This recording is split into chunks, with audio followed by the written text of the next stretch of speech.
We're watching Capital One Bowl Mania.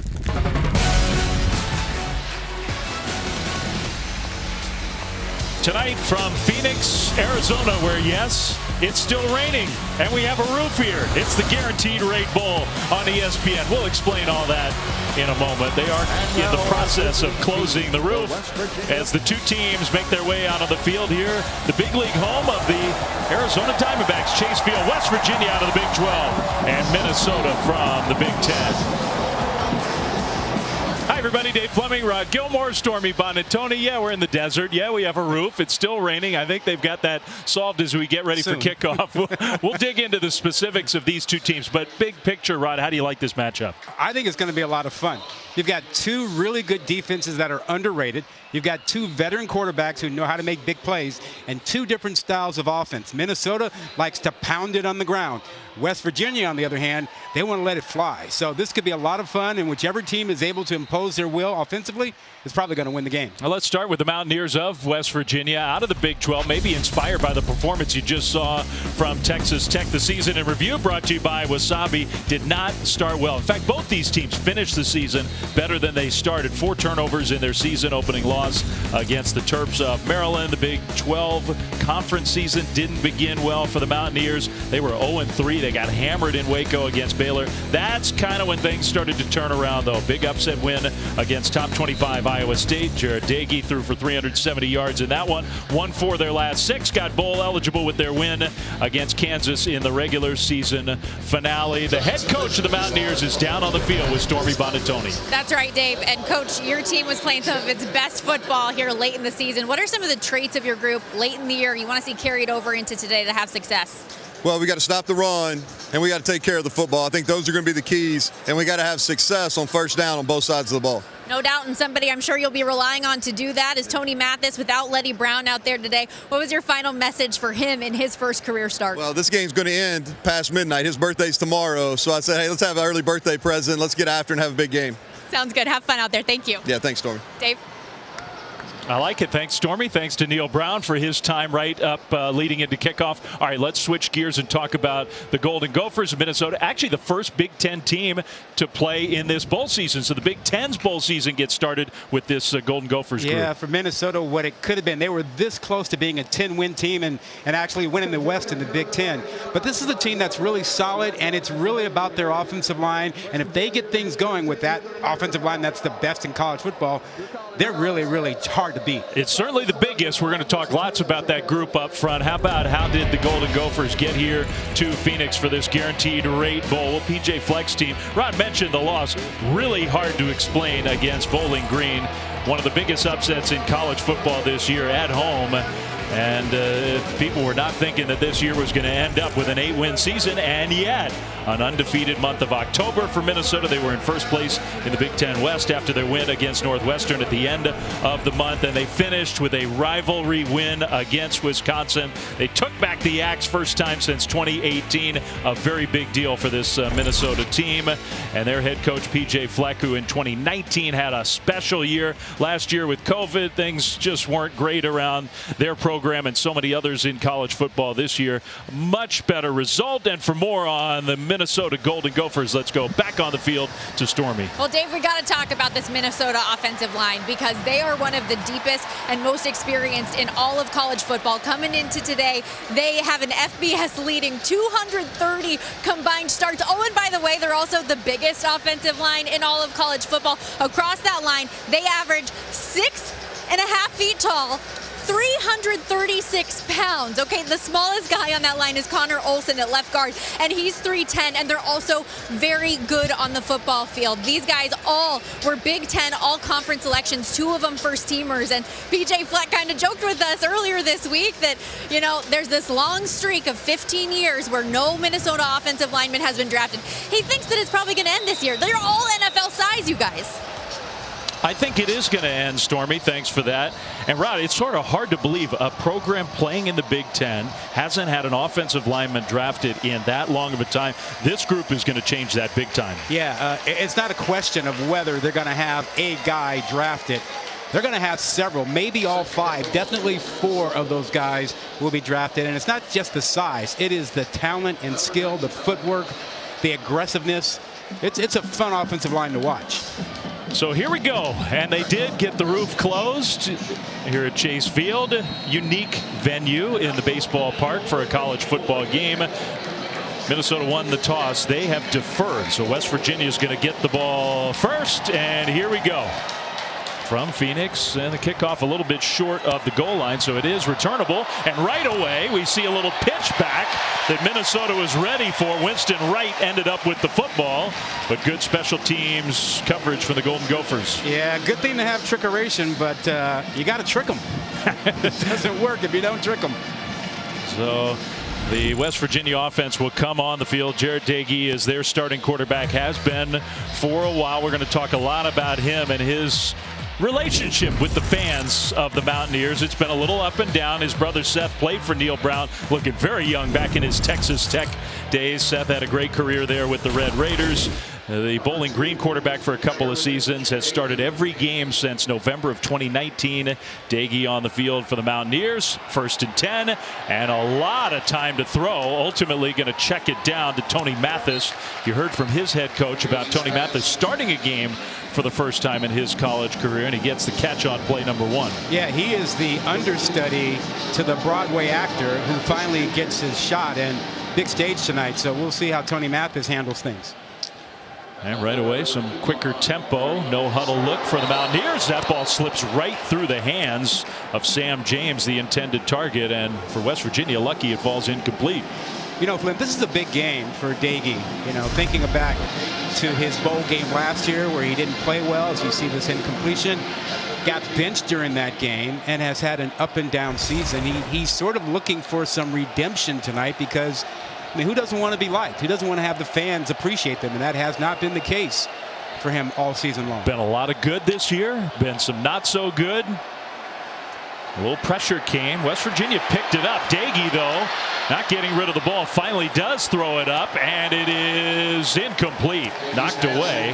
Man, that play, he had forever to find somebody open, and he couldn't do it. Yeah, he's staring into the teeth of an 8-man drop back there. There were no underneath places. And he is a quarterback who loves to throw short passes in intermediate ones, and that area was flooded by Minnesota. So nowhere to go, had plenty of time, and ultimately ran out of time. Tyler Sumter, the punter, out on the field, so it's a 3-and-out for West Virginia. And Dagey, Brock Annexted, is the punt returner for the Gophers, who are looking to get good field position for their first offensive possession. Kind of a low punt. Fair catch right around the 42-yard line, so that's where Minnesota will have it for the first time. And the Gophers offense comes on the field with Tanner Morgan, just like Dagey, lots of experience. And Morgan, who comes from a football family, his cousin, the great Kentucky quarterback Tim Couch. It's been a tough year for Tanner and his family. His dad, Ted, is a great man, great part of his life, football and otherwise. Passed away from a brain tumor back in July. He is going to return for his 6th year. He's already announced that in 2022. His numbers this year were way down from where they were a couple seasons ago, but Minnesota feels like he can still play some of his very best football tonight and leading into 2022. A play fake on the first play of the game, and he delivers a strike for a completion to Daniel Jackson, and that looks to be just enough. Well, about a half-yard short of a first down. Well, I think his struggles this season were certainly understandable with his dad passing, and one of the things that his dad told him before he passed was, hey, look, go play football, no excuses. But you can say that, but he was working through his grief, and to be with PJ Fleck, a man who really focuses on working through grief and who has known Tanner for a long time, was probably the best person to be around him. His receiving core was very banged up for a lot of the year. They are healthy right now. Tight end goes in motion on 2nd down and short, and a handoff straight ahead run for a nice gain and a Minnesota first down. That's Kai Thomas. It's kind of a 1-2 combo right now. 2 freshman running backs with all the injuries Minnesota has had at that position. Yeah, 7 scholarship running backs. They lost 5 of them this year, and some pretty good ones. And these freshmen are really good, and they complement each other. Thomas is aggressive, powerful, can break tackles. And Irving, man, he can change directions in a hurry. Yeah, Mohamed Ibrahim, who really is one of the best running backs in the Big Ten, has missed almost the entire season, got hurt very early. Thomas still in the backfield into West Virginia territory, and Morgan with a play fake. He can run a little bit. He'll throw on the run. His receiver slipped down, and you do wonder. I mean, it's so unusual. Number one, we're playing in a baseball stadium where they have to create a football field. Yeah. So that's one issue. Number two, even though they have the retractable roof, it was open for some pregame ceremonies, and it rained on the field. Yeah, I think he was where, in short center field or right center when he threw that ball? Yeah, well, maybe we'll map out the baseball diamond as we go along, but it's possible that the playing surface is a little slippery right now. Well, you know, the roof was open. They didn't close it until after we came on the air, but the rain was coming down. People were wondering what the heck is going on. Yeah, why do we have this roof? Oh, okay, now it's closed. Second down, and the handoff left side run for Thomas. Not a whole lot of room there. Well, the challenge for West Virginia defensively is how to beat Minnesota's offensive line to the punch. They are so much bigger than what West Virginia produces up front. I think the largest guy up front for West Virginia is about 280 pounds, 275. Their linebackers, the heaviest guy is 225. So you got to be quick, you got to move. It's the only way to do it. Let's see if they can get some pressure here. Third down and 9. Minnesota generally good on third down, although 3rd and 9 a little different from what they're normally facing. Morgan in the shotgun, has time across the middle, and right there on target for a completion to Dalen Wright. First down, Golden Gophers. So comfortable in the pocket, a 4-man rush. It all gets picked up. Morgan's able to step up. He had his eyes on his receiver the entire time. Good first down. Change at offensive coordinator for Minnesota in this bowl game. Mike Sanford was let go at the end of the regular season. Very familiar name is going to take over after this bowl game. Kirk Shiraka, who had great success at Minnesota with P.J. Fleck a couple years ago, is going to come back to the program. Handoff on first down, and Thomas with a nice run inside the 10 for another Minnesota first down. The right side of that offensive line that we've been talking about just dominated on that play. You know, you had a double team block, and then watch as they climb up to the linebackers. You see number 7 there, Josh Chandler-Simido, who could not get involved because he had a lineman in front of him. Well, those are the big, I mean, they are huge, but look at number 78. Daniel Faalele is just one of the biggest players I've ever seen. Well, and he's smaller now than when he was a freshman. He was over 400 pounds then, and now he's, what, 375 now, 380? He's trimmed up to 380. On the right side of the line, Thomas takes it, a little stutter step move to get down to the 5. Matt Simon to finish the thought on their offensive coordinator is calling the plays. Their wide receivers coach there is Daniel. I mean, just take the NFL team that shares Minneapolis as a hometown. They're way bigger than the Vikings offensive line. Yeah, I mean, that's crazy, isn't it? The guys who get paid for it are smaller than the Minnesota Gophers offensive line. And your point about the guys up front for Minnesota, there are several of them, maybe all of them, are going to get paid at some point to play football. Yeah. So here's the heavy set. You've got a couple of extra tight ends in now. Timeout. And Minnesota had to call a timeout. The play clock was winding down. So we will take our first break here from Phoenix. PJ Fleck's team knocking on the door, still scoreless first quarter.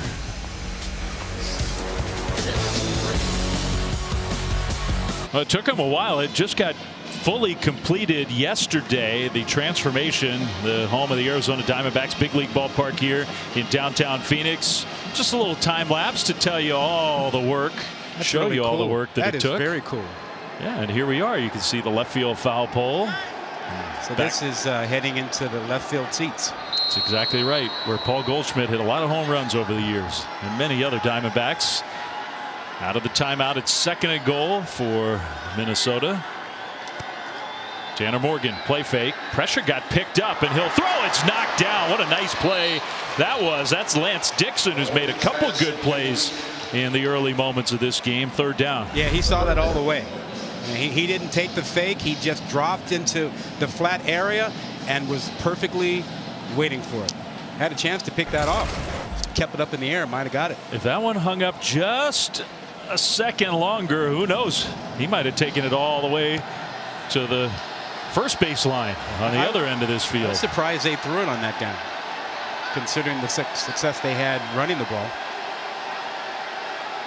So now 3rd and goal.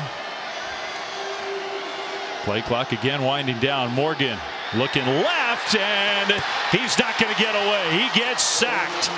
And that's Dante Stills, who had a great year. First team Big 12. Dante Stills gets the sack to force 4th and long. Big sack there. Great inside move. Uses his quickness. Watch him. Left side of your screen circled for you there. Watch the move he makes to get inside. Quickness, and then gets that leverage with the left shoulder underneath the pads of Andres. Man, that's a big sack. So Matthew Trickett, the place kicker, out for a 33-yard attempt, and that kick is up and no good. He missed it.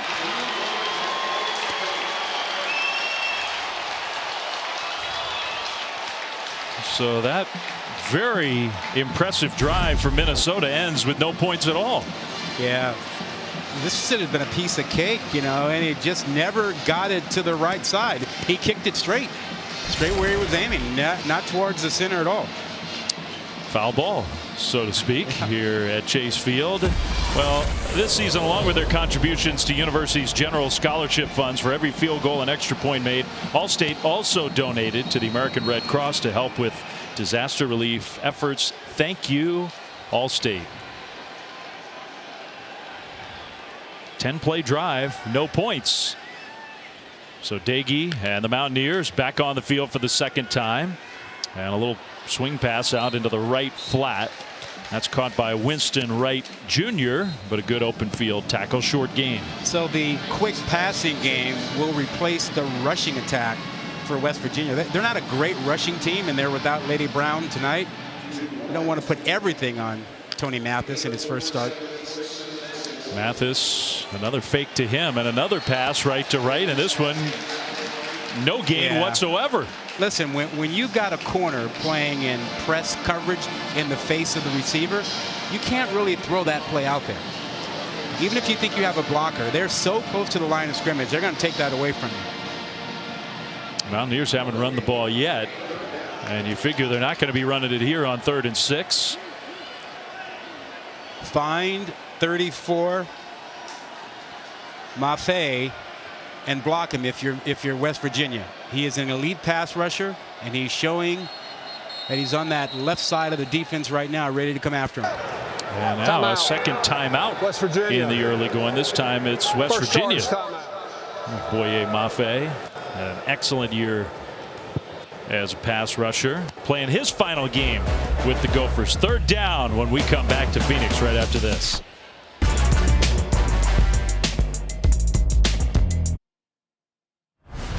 The Guaranteed Rate Bowl is brought to you by Guaranteed Rate. Get cash out of your home with a cash out refi from Guaranteed Rate. Learn more at rate.com. And The Book of Boba Fett, streaming Wednesday only on Disney+. Yeah, it's a cool video. These two teams, part of the bowl activity, spent some time with local kids over in Scottsdale. The Mountaineers, kids from Special Olympics, Arizona. The Golden Gophers over in Tempe. I hung out with some kids who are fighting neuromuscular disorders, and both coaches talked about how meaningful those experiences seem to be for their players. The Guaranteed Rate Bowl here from Chase Field in downtown Phoenix. No score, 3rd and 6. Out of the timeout, West Virginia. Dagey with pressure coming, gets hit and kind of floated one up there that gets knocked down, almost intercepted. It'll be 4th down. Perfect defense for Minnesota. You want to affect the quarterback. You don't have to have sacks. Dagey is a guy who likes to be a drop back guy. Force him to move his feet, force him to be concerned about pressure, and you will have success. That's exactly what they did. You see here the late blitz coming from Houghton, 23, and make no doubt about it, Dagey knew he was coming. Kind of threw that one up for grabs. I think Donald Willis was the guy who got a hand on it. So it's 4th down, second punt in the first quarter for West Virginia. Second kind of low line drive punt. And for the second time, Minnesota is going to have very good field position with still 7:56 to go in quarter number 1. I wonder if Minnesota will kind of go back to basics a little bit as you look at what we got for tomorrow. Yeah, our college football look ahead is brought to you by Dollar General. 3 games tomorrow at Yankee Stadium. Another baseball park hosting a bowl game. Maryland, Virginia Tech at 2:15. Clemson, Iowa State. Good matchup in Orlando. The Cheez-It Bowl, then the Valero Alamo Bowl. Oregon and Oklahoma, 9:15 Eastern on ESPN from San Antonio. Always a great host for the Alamo Bowl. You know, Oklahoma and Iowa State are pretty good defensive teams as well. Tanner Morgan going deep. That one is caught in traffic. Dalen Wright once again, his second big play already in this game. The transfer from Texas A&M all the way down the field, well into West Virginia territory. Yeah, this is trusting your receiver because there's good coverage here and another man coming over. But it's 6'3". Mr. Wright knows how to go up and get it, and Morgan trusted him to make this play. Well, Minnesota airing it out a little bit in quarter number 1. That one 36 yards inside the 25. Daryl Porter, number 2 at 5'10". He's trying to get up there with the much taller receiver. Right. Marquise Irving now the tailback. Another freshman, and he gets the ball down to about the 19. They call him Bucky, true freshman from Illinois. Part of that combo that, with all the injuries that you talked about at the running back position, picked up the slack. Yeah, Bucky, he likes being called Bucky. People are trying to call him other things, and finally he said, look, I like Bucky. I've been called Bucky since I was a kid and had buck teeth. It's a little sensitive around Minnesota, where Bucky the Badger is the mascot for Wisconsin. So I think they were looking for an alternative. They don't want to say Bucky as many times as they have to say it, but Bucky himself said, no, that's my name. Right. Call me that, please. A little quick hitter out to the right side, down close to the 15. Daniel Jackson with the catch to set up 3rd down and 3. Yeah, one of the challenges for Minnesota offensively is how to get Ottman Bell, number 7, involved in the game. I mean, he's their premier receiver, and West Virginia is well aware of him. So he's attracting a lot of attention, sort of like Steph Curry on the basketball court. So how do you get him free? How do you loosen him up so that you can throw the ball to him? At least one extra offensive lineman, plus the big blocking tight end Keeft in on 3rd down and 3. And it could be that for Minnesota, they're thinking we got 2 plays to get 3 yards. Handoff, Thomas. They don't need 2 plays. The ball comes out, though. He had the 1st down, and then the ball came out. Charles Woods was there to scoop it up. It's a turnover, and West Virginia comes up with the ball. It's the 2nd time in the red zone that the West Virginia defense has come up with a play to turn Minnesota away. Now, again, here's your freshman Thomas, and he just gets the ball knocked out. It looked like it was an inadvertent knockout in the middle of the field. Was that Alston who got in there on it? I think I'm going to give Taj Alston some credit there. I think his right hand got in to help punch the ball away. Yeah, I don't know that he was trying to, but it happened. So not great field position, but as you say, 2 drives for Minnesota deep into Mountaineer territory and 0 points on the board. Finally, West Virginia decided, first run. Let's hand the ball off, maybe try that. And it worked. It was a nice gain.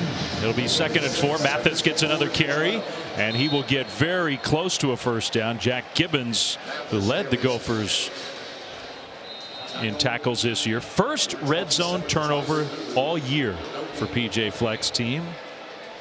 Well, they're running against Minnesota. Minnesota's in that nickel defense. They're 2 linebackers, brought an extra defensive back in, and so you want to challenge that. If you feel you can run, you can challenge that defense. I mean, they talked up Tony Mathis a lot. Stormy discussed it right as we were coming on the air. They believe in Tony Mathis, so we'll see how many chances he gets tonight. Pressure right up the middle, and Daggy had no chance to get away. Wow, that happened fast. Well, correctly from the edge, you know, 2 elite pass rushers. Maffei's on one side, Otomewa is the other side, and you know, if you don't get one, the other might get you. That was quick. Second down and long. Daggy is going down right at the goal line. Oh, man, this is a turnstile. They are not stopping anybody. That was Boye Mafe. So Adamawa, the first sack, now Mafe. Oh, and that was a no-hitter on that left side. Mahe hardly got, look at the hands, the use of the hands to swim around the tackle and get to the quarterback. That took him just half a second. So they are going to stop play here. In the field of play. That play is under further review. And they are going to review, and presumably going to review whether the quarterback stayed out of the end zone. Well, I think West Virginia has learned already now that two guys who can get to the quarterback on the edge, you're going to have to give some help. Now, you want to spread them out, but you're not protecting your quarterback. You're going to have to find a sixth blocker or seventh blocker to help you, or else he's going to spend an awful lot of time on his back. I don't think that should be a safety. Yeah. But they're taking a look. Remember, you need indisputable video evidence to overturn the call. From our vantage point, it looks like the ball did not break the plane and get into the end zone. I mean, my understanding of this rule is where he gets hit there and starts to go down, where the ball is at that point is where they're going to spot the ball. So I don't think there's enough there to overturn it. I mean, it's obviously very close, but I think they got it right. I tell you one thing, though. Daggy is not comfortable. No. After further review, the ruling on the field that the runner was down in the field of play is confirmed. It's third down. Okay, good job using review. You know what? They did that pretty quickly, too. They did. We should pat them on the back for that. Okay, there's your pat for the game. Cool. Now what do you do? It's 3rd and 25. You can't protect your quarterback early, and you're at the half-yard line. You simply run the ball to get out of this and hope to live to fight for another day. I hope that you actually can get out of there. Now, here's the thing I don't like, though. You're snapping the ball 5 yards deep into the end zone. They do give it to Tony Mathis, and Mathis stayed on his feet. That's an important few extra yards just to give the punt team a little breathing room. That was actually a really good run. Individual effort, great balance, using his right hand to stay up, and every yard matters here. Look at this one. Right hand gets him another 4 or 5 yards. That was outstanding. You see why they like Tony Mathis so much. Who doesn't root for the understudy, huh? Chance to play on a big stage from nearly the back of the end zone. Tyler Sumter, punt returner Annexstead, is standing right around midfield. This one a much higher punt and a better punt. Fair catch right around the 46. Still, though, outstanding field position for the Gophers, who've been moving the ball in the first quarter. They just haven't been scoring in the first quarter. 0-0 in Phoenix.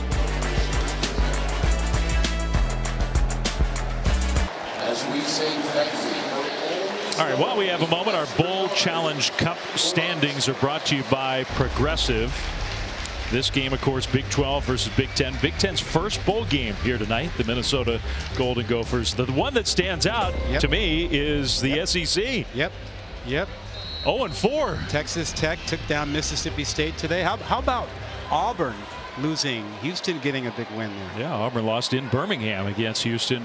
Mississippi State, Mike Leach's team, got absolutely hammered by Texas Tech. Handoff on first down, and a nice move out into the open field. Man, the quickness of Bucky Irving on display there. He's got a very bright future ahead inside the 40 of the Mountaineers. Love his style. Love watching him. So quick, so talented. Watch how quickly he gets in here. And then the change of direction right back to the inside. Great feet. So Minnesota's 3 drives have started at their own 43, their own 42, this time at their own 46. All 3 times they've gone right down the field. In the process of doing that here, but they still have not scored. And Irving slips on what seems to still be kind of wet turf in Phoenix. Yeah, blame it on the roof. I mean, if you're just joining us, you're thinking, wait a minute, this is a baseball stadium with a retractable roof because of the heat in the summertime to keep the air conditioning in. they had pregame ceremonies that involved parachuters before the game. So it was raining, and yet the roof was open, and the field got wet. Don't forget the fireworks. Oh, they had to fireworks let everybody see the fireworks, too. That was a nice fireworks display. 2nd and 11.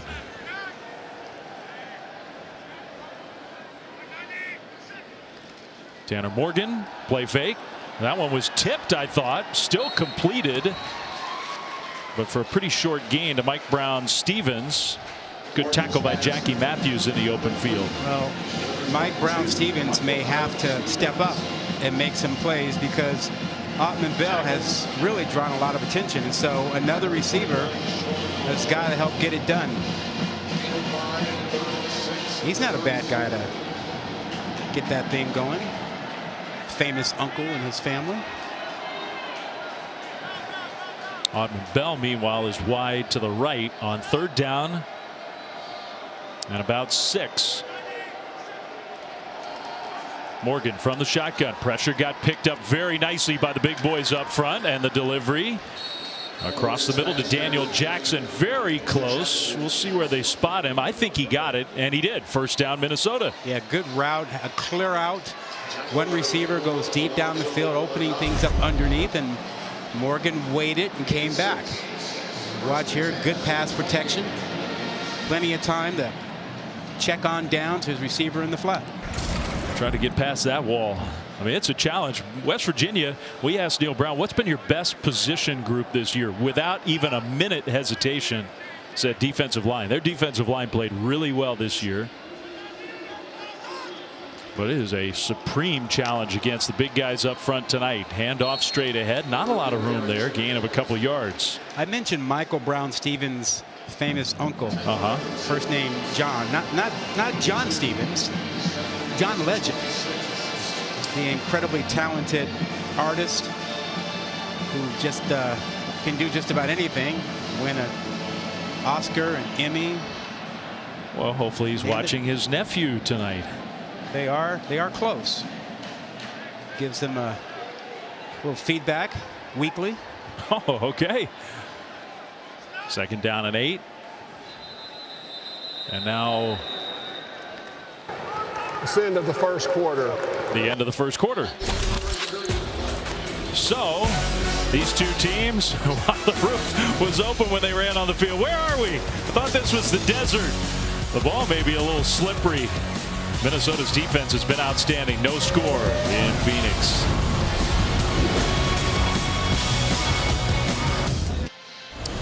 You're watching the Guaranteed Rate Bowl on ESPN from downtown Phoenix, Arizona, West Virginia, and Minnesota. Dave Fleming, Rod Gilmore, Stormy Bonatoni. We start quarter number 2. Nothing, although that doesn't totally tell the story of how this game has been played. 11 plays from scrimmage for West Virginia and Neil Brown. 6 total yards. Minnesota, they have 123 yards of offense. They've moved the ball well, but a missed short field goal and a fumble inside the 10. Gophers on the move again. 2nd down. Bucky Irving in the backfield alongside Tanner Morgan, who wants to make an adjustment to the play call and is moving Irving where? To his right side. So they got lined up and they hand it to him. And he gets to that corner. Irving inside the 10 and gets walloped inside the 5. Hops right back up. It's going to be 1st and goal for the Golden Gophers. Well, they got to the edge because the tight end, Brevin Spanford, does a great job. He gets a block there on the edge, makes sure he's able to hook number 10 Bartlett. And when you can't set the edge, you're giving up a big run. Sean Mahone put a huge hit on, but Irving popped right up. 1st and goal, and look who is in the backfield. Oh, you got to be kidding me. Now, wait a minute. Timeout? Who's calling a timeout? West Virginia saw. They took one look at Daniel Falalele at 380 pounds, lined up as a fullback, and said, we need to talk about this. Do you remember William Refrigerator Perry? Of course. For the Bears. I mean, I think he was a big guy then and went at, what, 320 or something? Not the biggest guy now when you think about big guys in the backfield. That's almost a 400-pounder. I mean, Daniel Falalele, who is playing in his final game for Melbourne, Australia, He was in the huddle like it was just his normal deal. Oh my goodness. Oh, that's Josh Chandler. Simido saw that and said, wait a minute, we need to talk about this. Who's tackling the big guy? He is twice as big as Bucky Irving. You know, and I hope PJ Fleck says, forget about it. Who cares if they called a timeout? I'm lining him in the backfield again. Exactly. You know, he only had, 1 year of high school football at the IMG Academy in Florida. Prior to that, he was a rugby guy, a basketball guy. And he has certainly figured out the football thing. All right, so is this a deke? He's sort of lined up like he might be the right tackle again. Out of the timeout. Here we go. Here we go. Here we go. Could be the biggest touchdown in college football history. Maybe unofficially. He gets the ball straight ahead. And oh man, no signal yet. Touchdown. Oh man, that's what a bowl game's for. Absolutely. You know how sometimes in Pee Wee football you say that kid can't play with us because he's too big? That's what that's like. It looks unfair. Yeah, you know, West Virginia's thinking, really? I got to tackle this guy? How bad did he want that? Oh. And when he gets to the NFL, he'll tell his teammates, I scored a touchdown. Like, really? You know, he's got it on tape now. That's a pretty cool moment. Absolutely. For a guy who's been a great player for Minnesota. Now Brock Annexstad is the holder. He's not the normal holder on place kicks. That's not the normal running back either. Still with a smile on his face. That might have been the play of the bowl season so far. Now go back to doing what you do normally. And they are going to run a fake. Annexstad is going to run it in for the 2-point conversion. Well, your antenna goes up when it's a different holder in the game. He took the snap and just ran it right in. Well, your antenna went up. West Virginia didn't notice there was a punt returner receiver at holder who hadn't been there all year. Well, I mean, that's what we say about these postseason games. Try some different stuff. Does that count? Oh, this is as different as it's going to get. Have some fun in your bowl game. Make that young man happy, and then make another guy happy with a little more trickeration.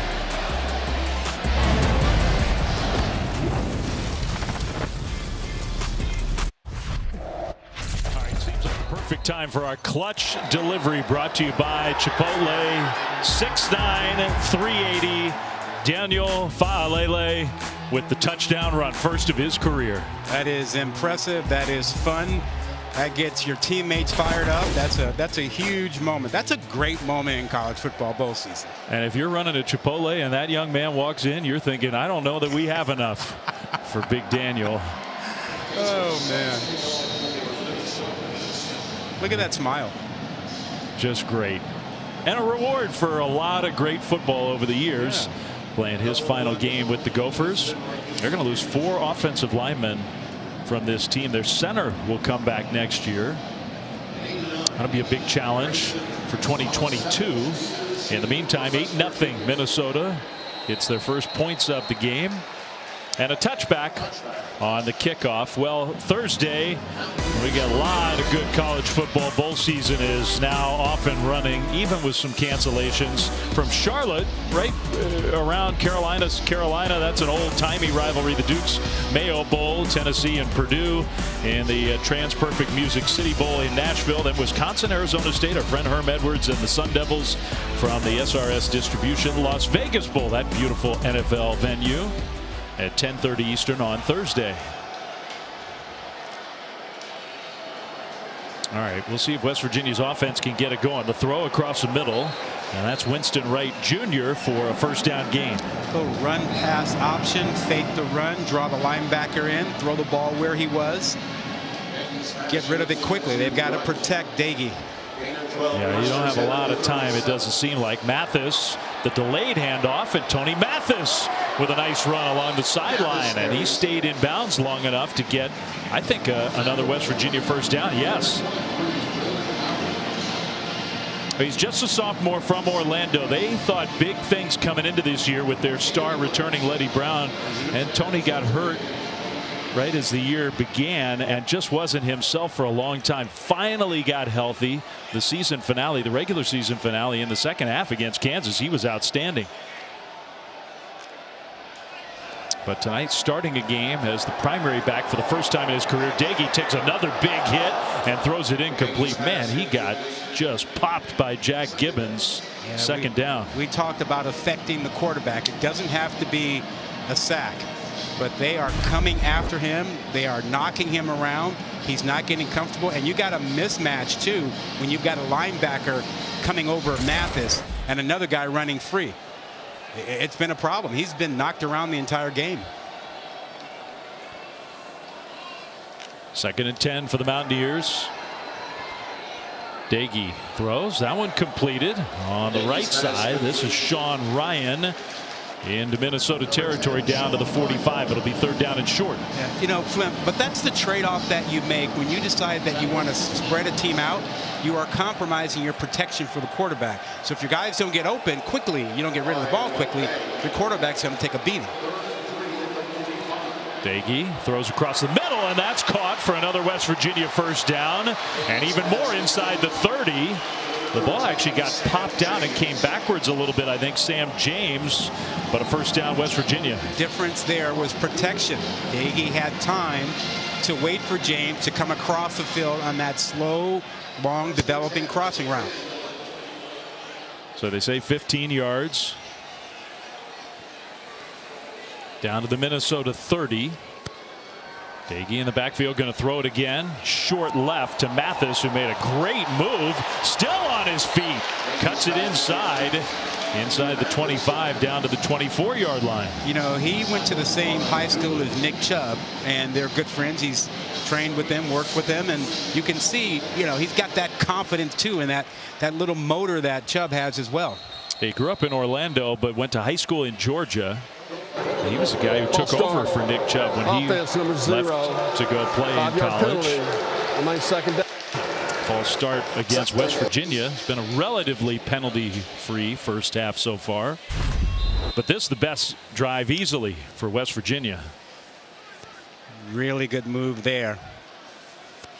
And again, we see him keep his balance on those plays, using that offhand.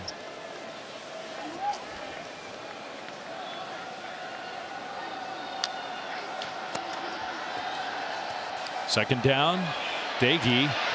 Well, he's not known for his running, but there was nobody over there. He'll go into a slide.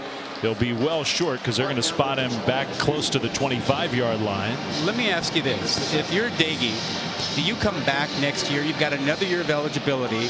You know, up and down year. Fans have been riding you.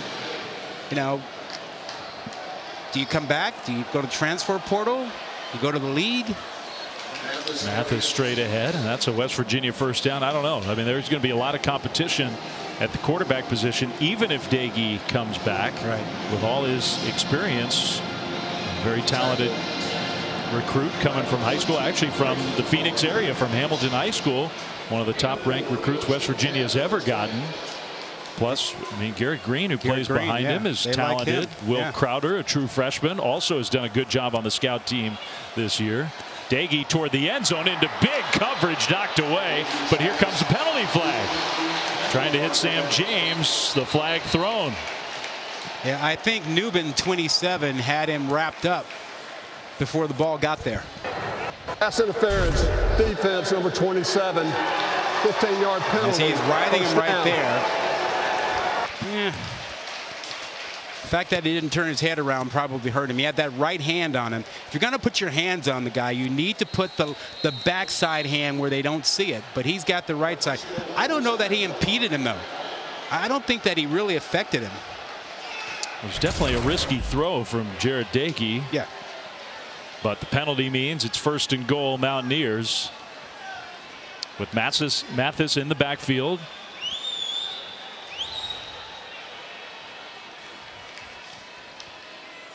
Against the tough run defense, can West Virginia find a way to punch it in? Mathis gets wrestled to the ground. West Virginia is not the kind of offense that lines up under center with a fullback and a tailback to try and pound the ball in. They are really pistol formation. Snap it back east-west. It's a little harder to run straight ahead out of this formation. So now 2nd and goal. Still more than 10 minutes to go until halftime. West Virginia looking for their first points. Daegie's going to throw. Again, tons of time. Pump fake and a penalty flag thrown. That just was awkward looking the whole way. He is not a scrambler. No. No. I think part of what has made West Virginia fans a little cranky with him. Defense number 0. It's a hold though against Minnesota's defense with that long developing play. Ultimately the penalty will help the Mountaineers. I think part of the crankiness with the fan base has been he doesn't have the ability to help the offense with his legs very often. Yeah, that's Wally in the end zone hanging on for dear life. Yeah, he definitely had a hand on the jersey there. Justin Wally, who's a really talented young player from Minnesota. Listen, you know, if your guy's going to run free in the end zone, you grab him. Better to take the penalty than to give up 6. And Minnesota late getting on the field with the right defensive personnel, and so they call Minnesota. a timeout. Second charge, Trying to timeout. rush onto the field. PJ Fleck. You know what happens sometimes? The guy who's calling the plays forgets where the sideline is and how far those players have to go to get in position. You can call that defense and you look up and now you're asking 2 big guys to sprint 40 yards to get on the field. PJ showed off some of his old wide receiver speed getting down to call that timeout. He was moving. He's still got it. He races his team at the end of each quarter. He does. You're right. We might have to show that sometime tonight. Well, while we have a minute, bowl season continuing on Thursday night, and it's a really interesting matchup. 2 teams who just had great years. Pitt and Michigan State in the Chick-fil-A Peach Bowl, 7 Eastern, right here on ESPN. It'll stream live on the app. 2 top 15 teams. I'm sure the place will be packed. Pat Narduzzi, the head coach of Pitt, who spent all those years as defensive coordinator in East Lansing. I like these matchups where you have, you know, teams from different conferences that have really good years facing off. You know, it's stuff you don't get to see all the time. I like it. You see the news where Keaton Slovis, USC's very experienced, talented quarterback, is going to use the portal and end up at Pitt next year. A lot of talented quarterbacks who've played a lot of football enter the transfer portal this season. By far the best drive for West Virginia. Now, can they finish it off? Under center for a rare snap. Daegie hands it off. Mathis got hit and driven backwards. Got nothing. Boye Mafe, man, is he playing a heck of a first half. He is everywhere. I mean, he is no doubt an NFL player. He's a guy that's got quickness and power. Watch him shed that block and get right into the play. I mean, he just tossed a lineman and made that play. 265 pounds, 6'4", great quickness, great speed. Just made it official yesterday that he'll enter the NFL draft. This will be his final game with the Gophers. Another handoff. Mathis didn't get there. Nope. On 3rd and goal, this time Gibbons and company were there. It's 4th down, and now what does West Virginia do? It's a bowl game. They go. I think you're right. They may not be able to run the ball, though. They're having a hard time doing that here inside the 5. Is that Tyler Nubin who's down on the field? I think it is. For an injured player. So Nubin is down.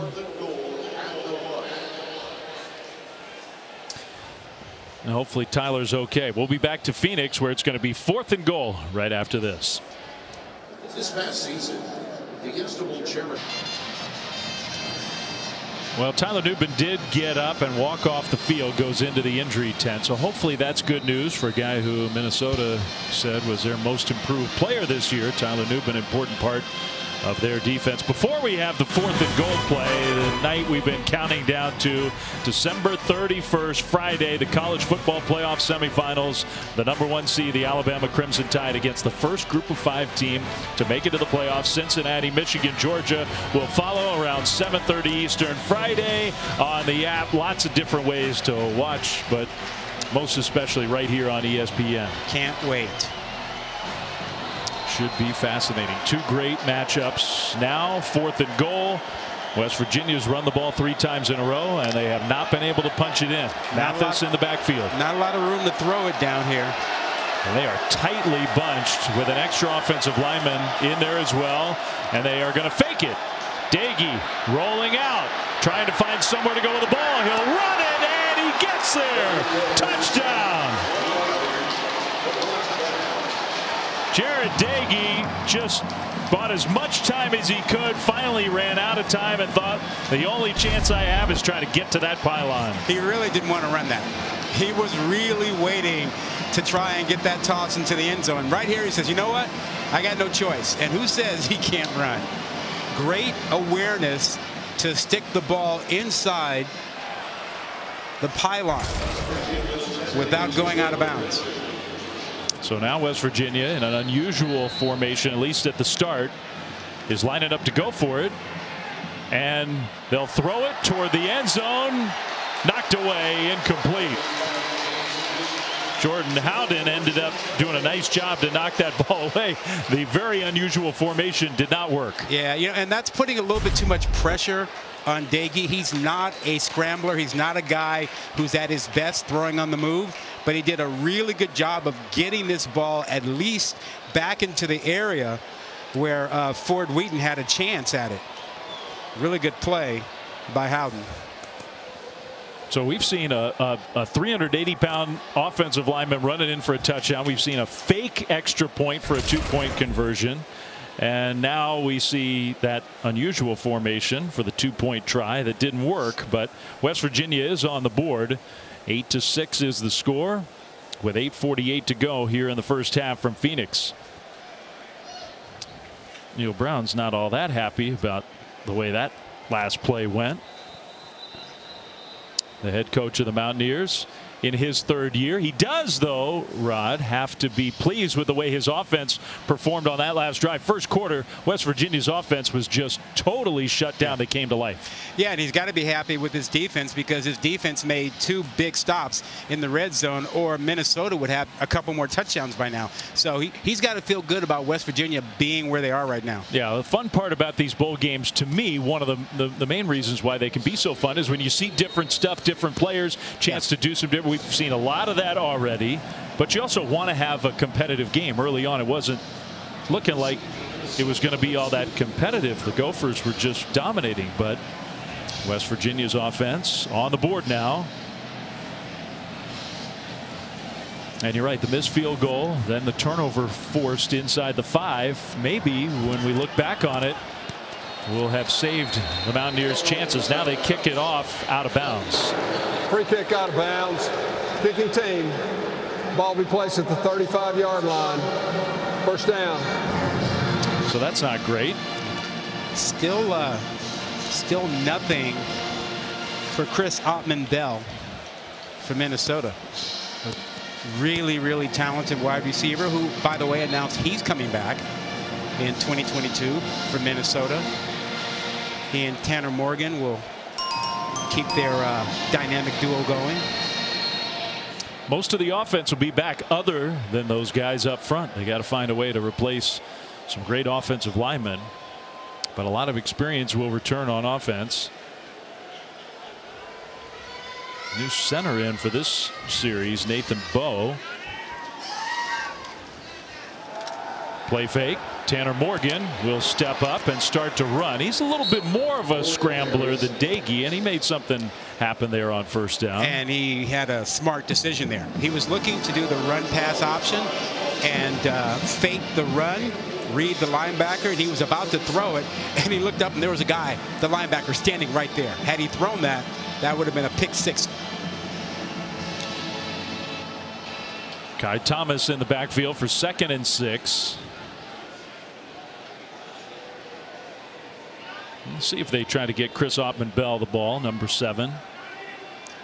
He's got a couple guys leaning his way. Instead, they hand it off, and West Virginia was there. A penalty flag thrown. Thomas strung the play out long enough to actually get a yard, but this one may be coming backwards. By the way, way, we mentioned how John Michael Schmitz was not in there. He went back into the locker room. One of those really talented offensive linemen we've talked about that will continue playing in the NFL. Let's go down to Stormy on the sideline. John Michael Schmitz on that last offensive drive came over to the sideline and was getting a little bit of work done on his left ankle. Ultimately ended up going back to the locker room, and obviously he's not out there now. And some good news, though, on the Minnesota sideline for Tyler Nubin. Just saw him running up and down the sideline trying to work out whatever was going on with him. Okay, good updates there. And Nathan Bowe's in at center now. He's played a lot of football for the Gophers. That pass incomplete. Daniel Jackson hit his hands, although there was good coverage there. It'll be 3rd and long. Yeah, that's one he'll tell you that he has to have. A good throw, had it, just couldn't hang on to it. And again, who are the other receivers who will step up when Ottman Bell isn't getting free? You know, he's coming out to the right side here. Every time he lines up, he's got usually one guy in front of him and a second guy leaning his way. Right now you see 2 defenders leaning his way. The West Virginia defense has a good opportunity here to get a stop on 3rd and long. Minnesota hands the ball off. So they're really playing. I don't want to say they weren't playing for the first down there, but Irving needed 16 yards. He didn't get close. Now, how about that tackle by Mahone? If you want to see a wrap up, a good tackle, wrap up and not just try to block a guy down. Watch the way he tackles here. Arms around him, pull, completely wraps him up and takes him down. That is textbook. Sean Mahone, who's playing his final game with West Virginia, has been a great Mountaineer. He's played more games than anyone else in the history of West Virginia football. That's crazy. Sam James back to receive this punt, and it's a pretty short punt. That one landed right near the sideline, but I guess it didn't go out of bounds, stayed in. So that helps the Gophers a little bit with the field position. But their defense is going to have to come back on the field. It's 8-6, kind of a baseball score here from Phoenix.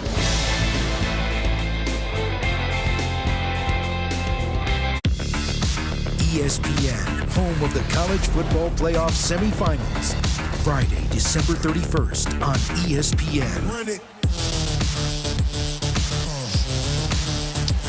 So we're here late night Tuesday, counting down to Friday and those college football playoff semifinal games. Minnesota fans in big numbers here in the Valley of the Sun. They're Golden Gophers with an 8-6. I said it was a baseball. I mean, it's a high scoring baseball game, but it is a sort of a strange looking score. Second quarter with West Virginia's defense coming up with the stop. Mountaineers get the ball back. Mathis gets the carry. Tony Mathis looks good. And that carry gets, what, 7, maybe close to 8 yards. But I am impressed so far by the sophomore from Orlando. Agreed. Take some pressure off of Dagey. You know, they only had 23 yards rushing prior to that run, now 30. And when they rush for more than 100 yards, they win. Minnesota wants to keep them under 100 because they're 0-6 when that happens. Play fake, and that one into traffic, and a great catch by Sam James. Somehow hung on to the football and took a huge hit. He had no choice but to catch that one. Terrific throw by Dagey, and here comes a little tempo. Try to catch Minnesota unprepared. Now they're going to stop play. First down. That play is under further review. So they're going to take a look and make sure he did make the catch. You know, you lose a little bit of a competitive edge right there when you're going hurry up. You don't get to go forward with that because of the measurement. Oh, and it could be that they're not reviewing the catch. It could be that they're reviewing for targeting. Huh. With Jordan Howden, who put the hit on there. Well, he's not a defenseless player, so it has to be an issue of the hitting with the crown of the helmet. He's not defenseless. Well, he is defenseless there. He's reaching out, can't protect himself. I take that back. It could be either one, but I couldn't tell from that angle if he hit him in the head with forcible contact. I don't think that he did, personally. I think maybe it was under the shoulder. So you need to have forcible contact to the head and neck area, and you need a launch or a gathering if it's a defenseless player. And I don't think there was forcible contact to the head from the view that we had. I don't think so either. After further review, there was no targeting on the play. First down. But I get why they stopped it. They want to check these things. It's all about safety and the like. And that time, Howden, clean play. He's made some big plays already in this game. Well, we knew we had two good defenses that have been kind of under the radar.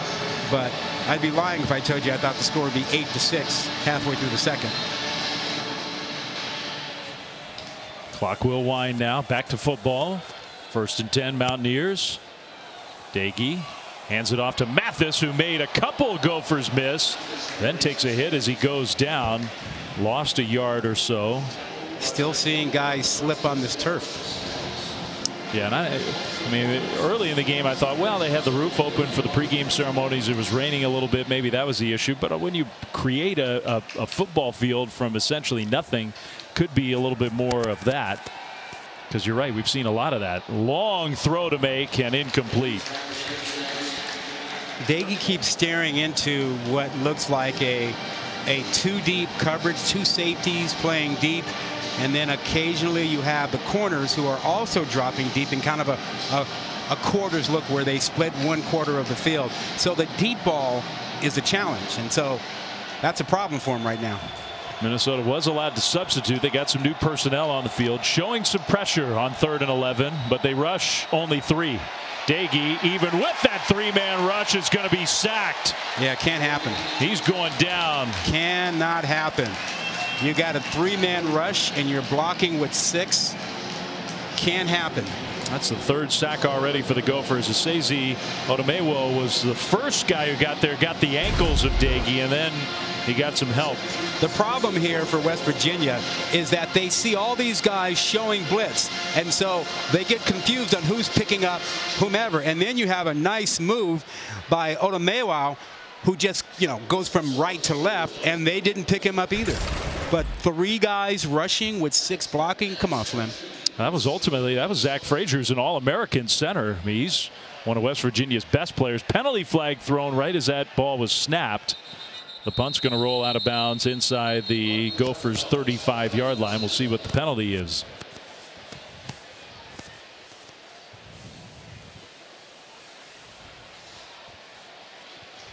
Well, it's against West Virginia.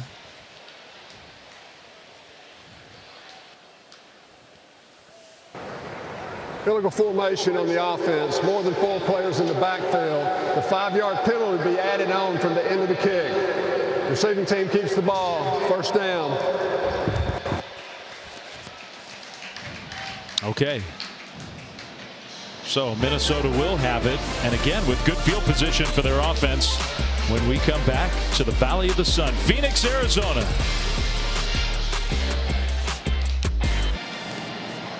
Well, West Virginia's defense back on the field. Their outstanding young defensive coordinator, Jordan Leslie. Sounds strange to say this, Rod, but he's still here tonight.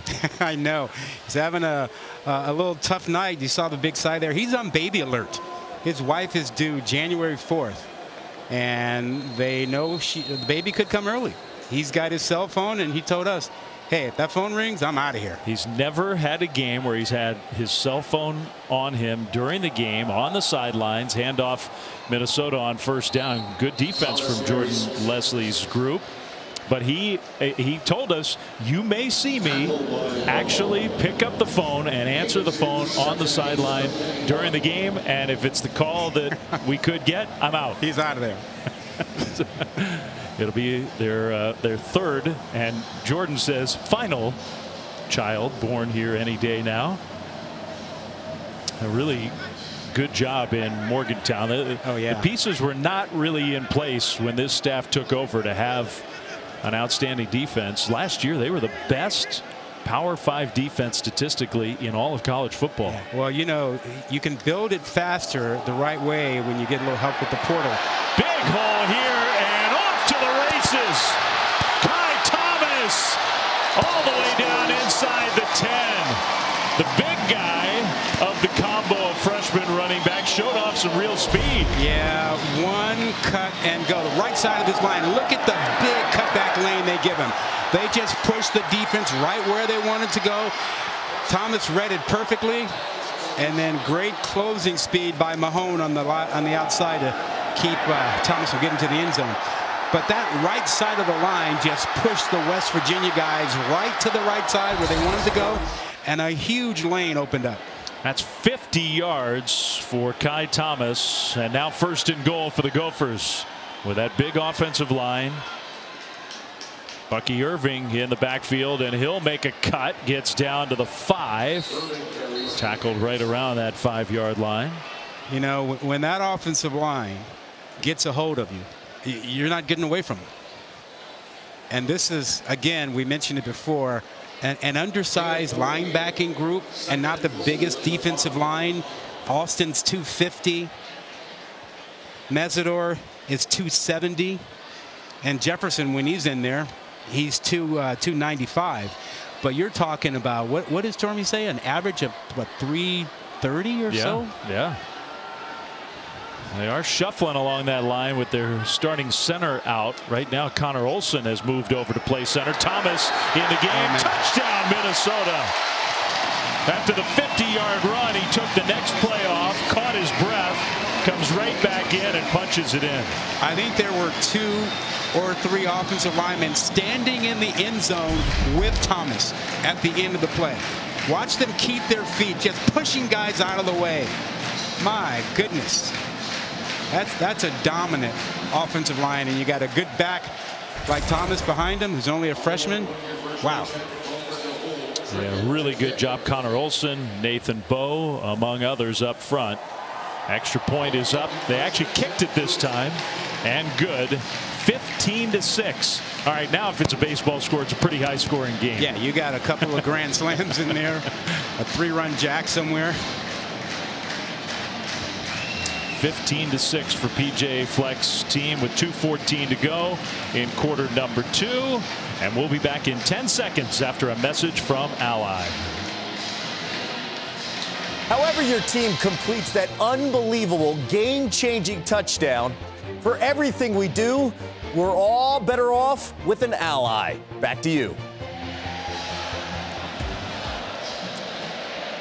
Well, Minnesota's offense, they have moved the ball in this first half. Yep. Missed field goal, turnover inside the 5 has kept West Virginia close in this game, but now the second rushing touchdown. First it was the offensive lineman Fa'alele who pushed it in. This time Kai Thomas. The defensive line for PJ Fleck's team, 3 sacks in the first half. And PJ Fleck believes in power football and taking deep shots. You know, you would think a former wide receiver would be more into the spread it out, throw it around, but that's not him. And, you know, people say he's a little different. He says he's different. He says, you know, I'm not for everyone, but I'll say this about him. He is authentic. He is himself. You know, he's incredibly optimistic, and you can't be upset about that. He's great at that. He's just being himself. This is the end of year 5 for PJ at Minnesota. He believes the program is exactly where it needs to be. He's excited about 2022. Kirk Shiraka coming back to be the offensive coordinator. The best year under PJ Fleck, one of the best years in Minnesota football history, was 2019 when Kirk was the coordinator. He's got his quarterback coming back, his top wide receiver returning next year. One thing that I appreciate about PJ Fleck and Neil Brown, both of these coaches, the pass for the Mountaineers outside the 30. We'll see if West Virginia can use the 2-minute offense here and try to get closer before halftime. These two coaches are willing to adjust to their players. Yep. Willing to adjust to the personnel they have. Jared Dagey will throw it right along that sideline, and the catch made by Bryce Ford Wheaton for a West Virginia first down.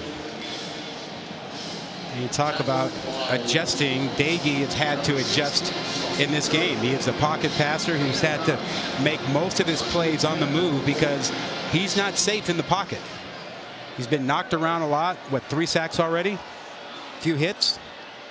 He is 10 for 15, but only 73 yards.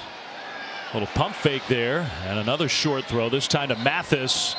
really has great balance. He's tough to bring down. He gets to the 45, gain of 5. Yeah, he's done a good job throwing the ball tonight. 11 of 16 now. But that Minnesota defense is forcing him to be patient. They're not letting him have anything deep. You see a couple of safeties starting to wander back about 15 yards or so. Deep ball, it's hard to get in there. Handoff, Mathis, and Tony Mathis gets tackled a yard short. West Virginia has 1 timeout. The clock is definitely a factor here nearing the end of half number 1.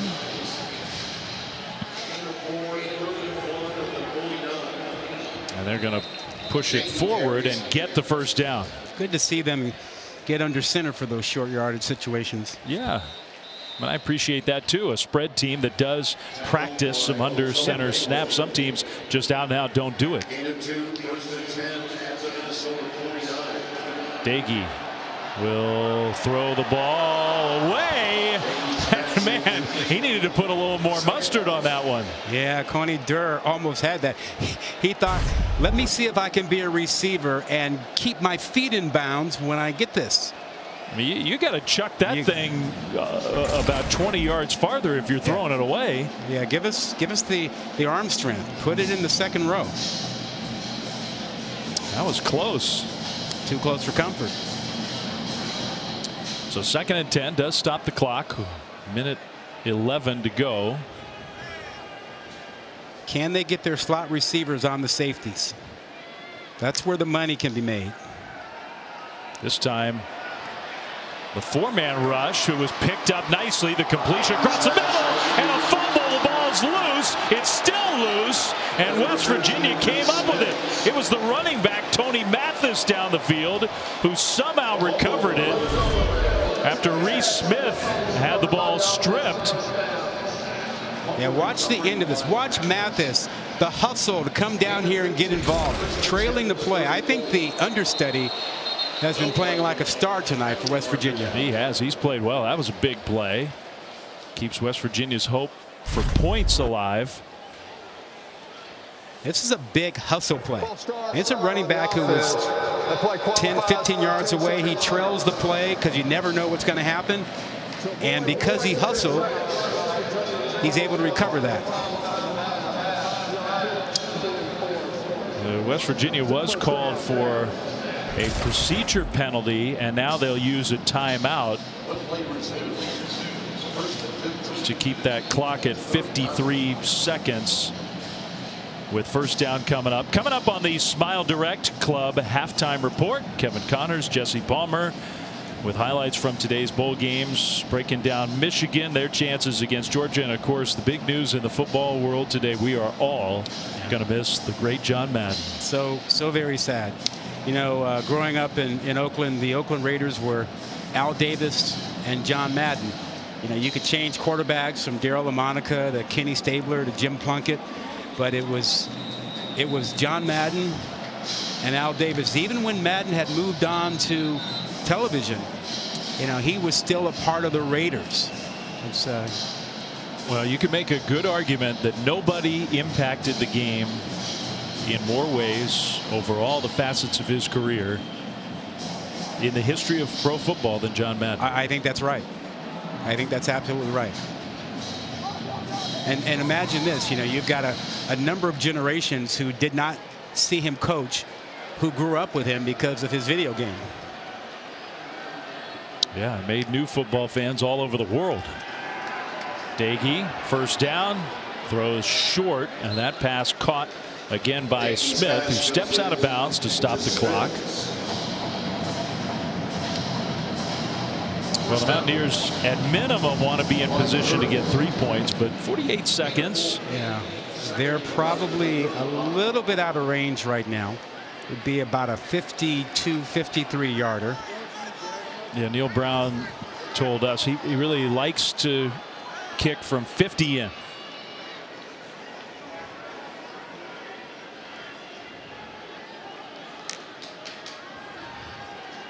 Pressure comes. Dagey takes a hit, throws it up, and it is incomplete. Knocked away at the last minute. That's Jordan Howden. He has been a star. Yeah, and that's as good a play as you'll see. you know, from a safety coming over. I mean, he goes to the highest point, but watch the hit again affecting the quarterback. Now watch him get in there with that left hand at the highest point to knock that ball out. That is fantastic. Braylon Oliver got the hit on, but Howden just an outstanding play to rip that away from Reese Smith. So it's 3rd down now and 11. More pressure coming. Dagey gets hit as he throws this time, and it's intercepted. Intercepted by Michael Dixon. The pressure forced that one, a turnover for West Virginia. Yeah, just a matter of time. Your quarterback can't keep getting hit that much without it affecting some throws. And this is another big hit. The blitz right up the middle. They hit home, and that's the safety blitz from Oliver. Well, actually the will linebacker. He plays in kind of a hybrid role for them, coming inside. But they brought 7. They couldn't block him. And I just worry about Dagey for the second half. I mean, he's been beaten up in this first half. And instead of a chance for points, Minnesota's defense comes up with the turnover. Yeah. I mean, you know, you'd like for your quarterback to take care of the football in that situation, to give you a chance. The middle of the field is dark and full of terrors, and a veteran quarterback knows that. You got to be careful with it. And when you're getting that kind of pressure and getting knocked around, got to get rid of the football, got to get rid of it faster, and got to protect it. 12th interception all told for Dagey on the season. Braylon Oliver, who put the pressure on 2 straight plays, was the Gophers player who was down. Oliver does get up.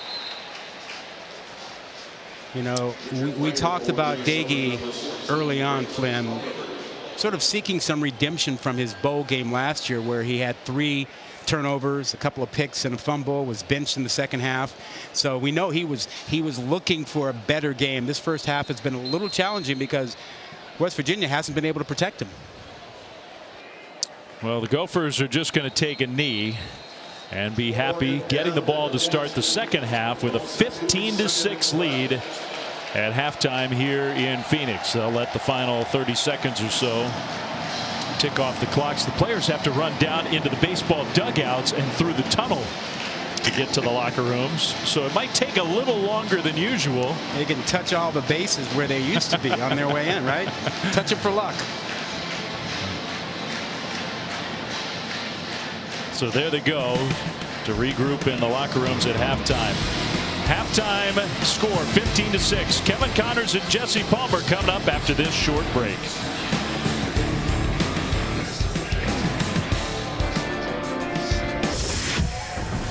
Welcome back to Capital One Bowl Mania. And you're watching the Guaranteed Rate Bowl on ESPN. The view from the parachuters coming into Chase Field in downtown Phoenix, Arizona, where West Virginia out of the Big 12 matched up with Minnesota out of the Big 10. The Golden Gophers with a 15-6 lead as we start the third quarter. Dave Fleming, Rod Gilmore, Stormy Bonatoni, great to have you back with us, Rod. I thought Minnesota played well, basically in all aspects, but particularly along the lines, defensive and offensive lines in that first half. I think that's absolutely right. When you think about the way they affected the quarterback, Dagey, I mean, they really got after him just tremendously, you know, knocking him around and making things difficult for them.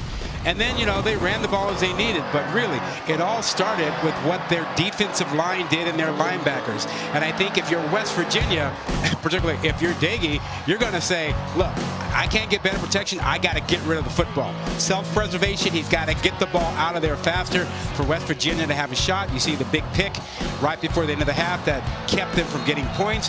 But it was that offensive line. We talked about it, maybe the best in college football, certainly the biggest. And Thomas took advantage of some great blocks. You have a 50-yard run and finish it off with a touchdown. But that offensive line has been putting on a show. We even had an offensive lineman score a touchdown. Yeah, we didn't even show you Daniel Faalele's rushing touchdown. 7 yards per carry with a couple touchdowns for PJ Fleck's team, and the 4 tackles for loss, the 3 sacks, and all kinds of hits against Dagey, the West Virginia quarterback. Yeah, that should have been the #1 topic of discussion in the locker room for West Virginia. How do you protect Dagey? And if you're Dagey, you're just saying to yourself, look, no matter what's called, I'm getting the ball out, getting it out faster. So remember, Minnesota deferred after winning the toss, so they are going to get the ball here to start the second half. Looking for their 9th win of the year. PJ Fleck, who's undefeated as the Minnesota head coach in bowl games, could easily be looking for their 10th win, but for the inexplicable loss to Bowling Green.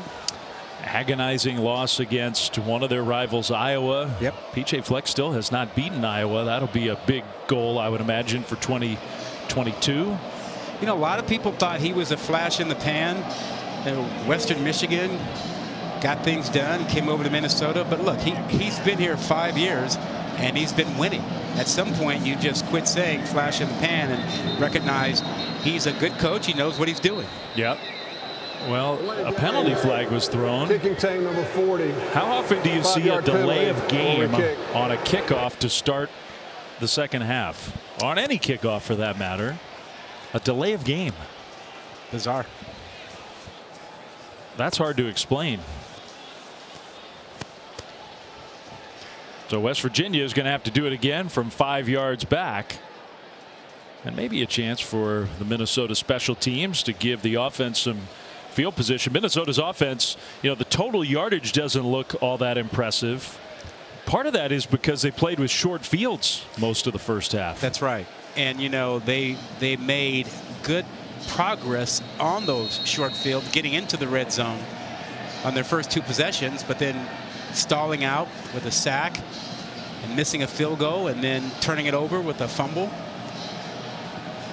We'll see if they can get more good starting field position here as the third quarter now will get underway.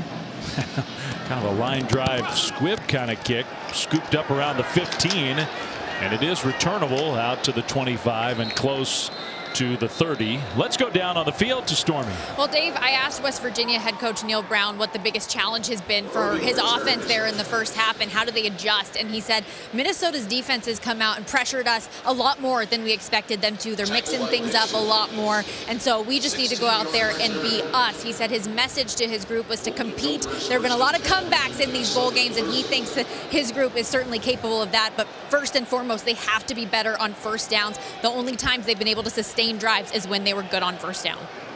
Okay, good stuff, Stormy, from the head coach, Neil Brown. Minnesota ball, and they will hand the ball off. First play of the third quarter. Another big play on the ground. This time Irving, who goes down and can't believe it, into West Virginia territory, but he's thinking that should have been a bigger run and maybe all the way. And watch the double team between 70 and 65 creating that lane, and then the great blocking by the receivers on the edge to give Irving choices, and when he cuts it, he does not waste any time. What an incredible hustle play, by the way, by Akeem Mesidor, the defensive lineman, who might have saved a touchdown coming from the other side of the field. No doubt. That was pretty impressive by Mesidor, but the big run, immediately the Gophers into West Virginia territory, 1st and 10. And they'll pitch it back, a little flea flicker. Morgan, though, is pressured, and he's going to go down. So that time, the trick plays, which have worked for Minnesota in this game, did not work. It's a negative play big time. Yeah, great coverage downfield by West Virginia. They were not fooled. Their safety stayed back. Morgan had no place to go with it. Nowhere to go. And Jackie Matthews got there to make the sack. You'd like to have Tanner Morgan throw that ball away so you don't take a loss there, but he didn't feel he had time to. That was a 10-yard loss. 2nd and 20. Big play for the West Virginia defense.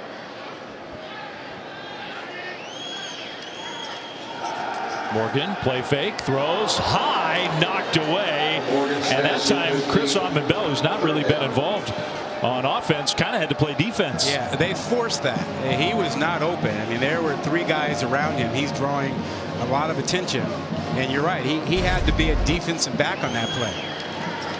I mean, look at the guys that are paying attention to set, like 3 guys around him. Kind of makes you wonder. I mean, he hasn't had a catch yet in this game. Whether part of the talk at halftime was, well, we got to get Chris involved. Absolutely. First time he's even been targeted, because that did feel like a little bit of a force. Well, they've been rolling coverage his way all night. Play clock all the way down, and Minnesota. See, now that they call a timeout. Nah. It's already 3rd and 20. Yeah. Now you burn a second half timeout to save the 5-yard penalty. I mean, how likely are you going to convert on 3rd and 20 anyway? I am completely with you. It's almost like a reflex. Hey, the play clock's winding down. We got to call timeout. I agree. I think that's right, and it's the wrong thing to do.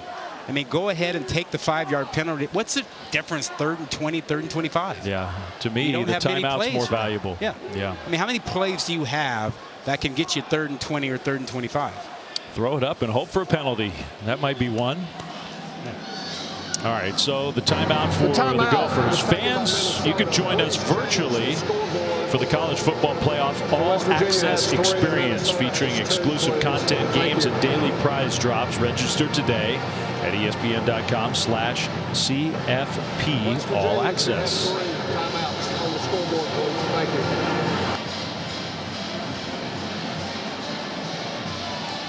Referee getting on the microphone to make sure the timeout situation is correct on the big scoreboard here inside this ballpark, which is a fine home for a college football bowl game. This works. I wasn't sure what it would look like, but this works. It works. Good atmosphere here tonight. 3rd and 20. Tight end came in motion and slipped. And they hand the ball off on 3rd and 20, and the running back Kai Thomas slips. So all that, and West Virginia's defense comes up with the stop. They played the trick play beautifully, and that set the whole sequence up. That's right.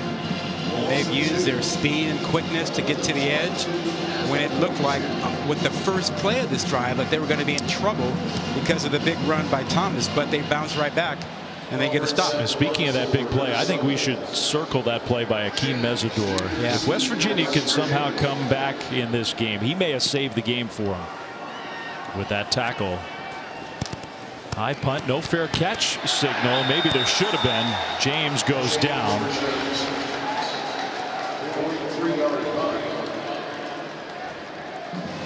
So good coverage by the Minnesota special teams. The West Virginia offense, can they protect their quarterback? We'll find out right after this.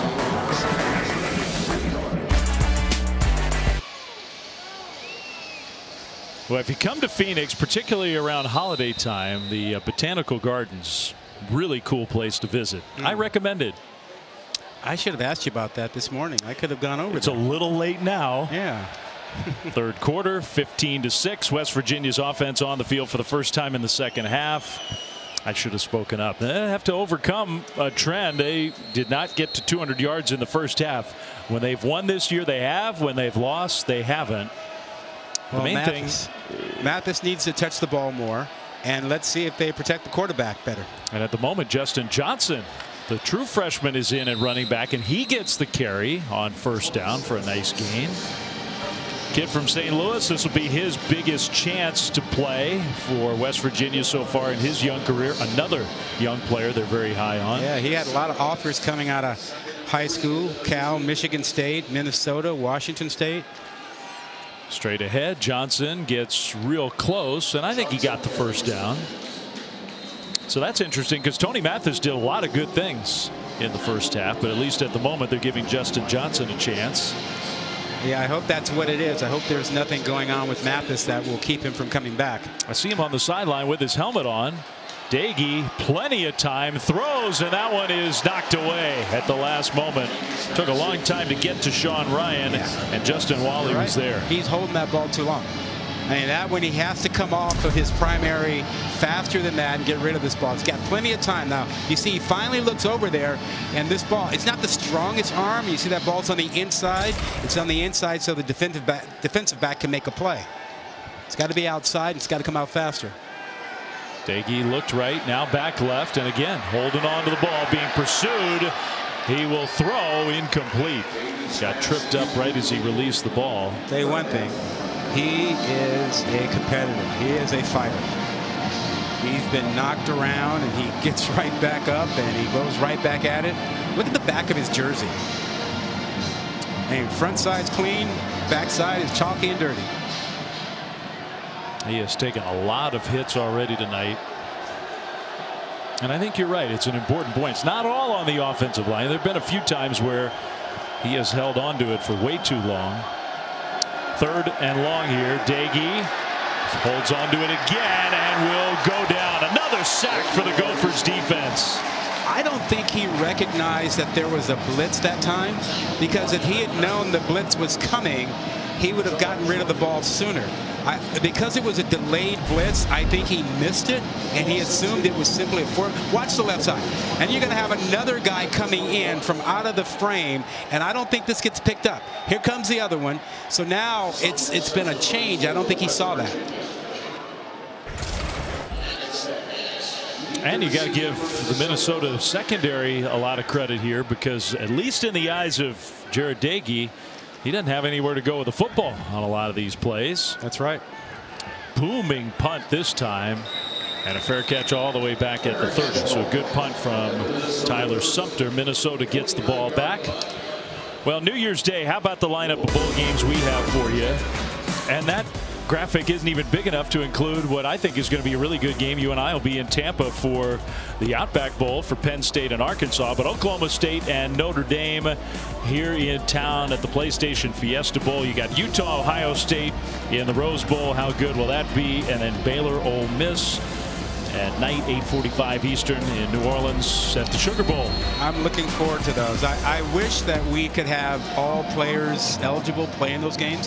If I made you commissioner of college football, how would you address it? Well, I mean, I think one thing we could do now in this era of the NIL and sort of the changing way that we allow players to take advantage of their status in a world that generates a lot of revenue for a lot of folks is maybe there could be some bowl incentives. Yeah. I mean, why, if you're a bowl game and you wanted to incent some players, all the players, to be out there on the field, why couldn't we encourage that to happen? Yeah, I think you're right. With name, image, and likeness, you know, you can partner with players and allow them to promote their brand in connection with the bowl. And, you know, some guys might be tempted by an appearance fee, who are worthy of an appearance fee. You know, and I also think that if you expanded the playoff, that would probably help too. Handoff on 2nd down, and a nice bounce run by Thomas. Kai Thomas gets upended, but that'll be another Minnesota 1st down on the ground. He got to the edge. West Virginia's defense got a little caught up inside. Lance Dixon, number 5 in particular, gets caught up inside, and so Thomas makes him pay for it.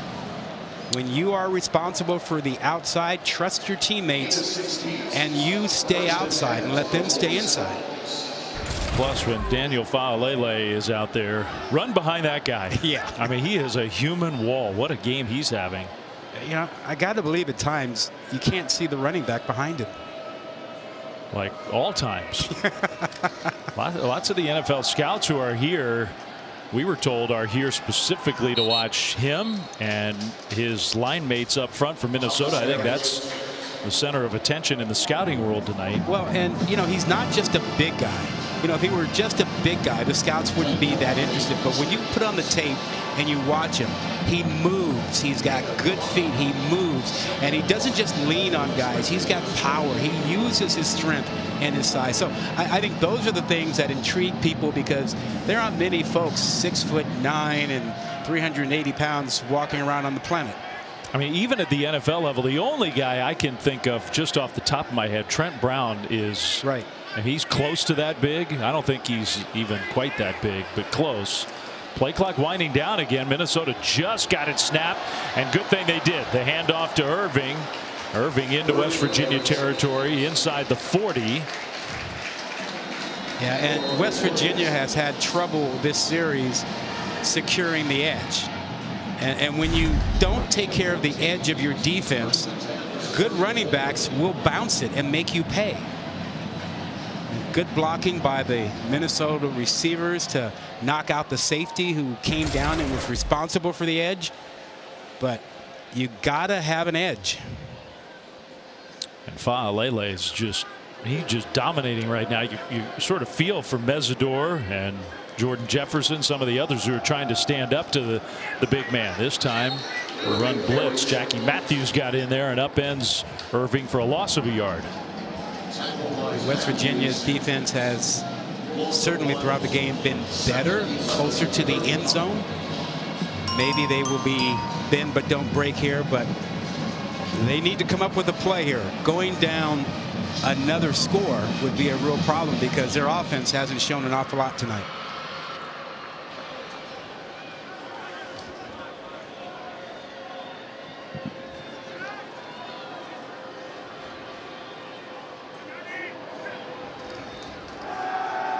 Second and long. Morgan falls down. Just out and out tripped.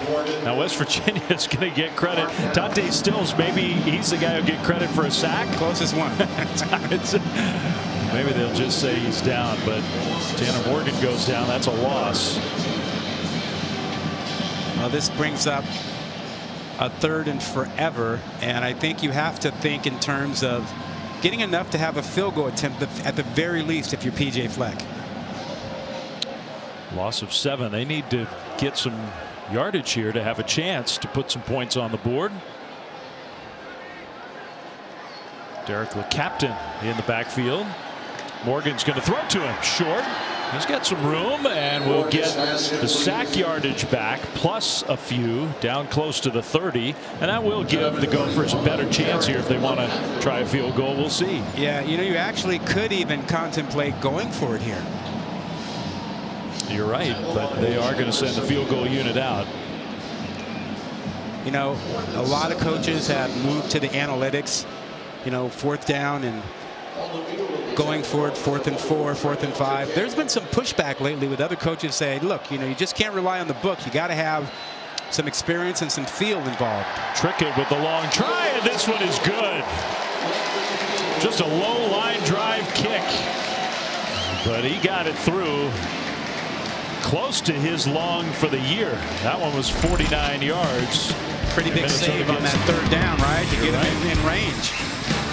Got it within range, and Matthew Trickett kicked it through.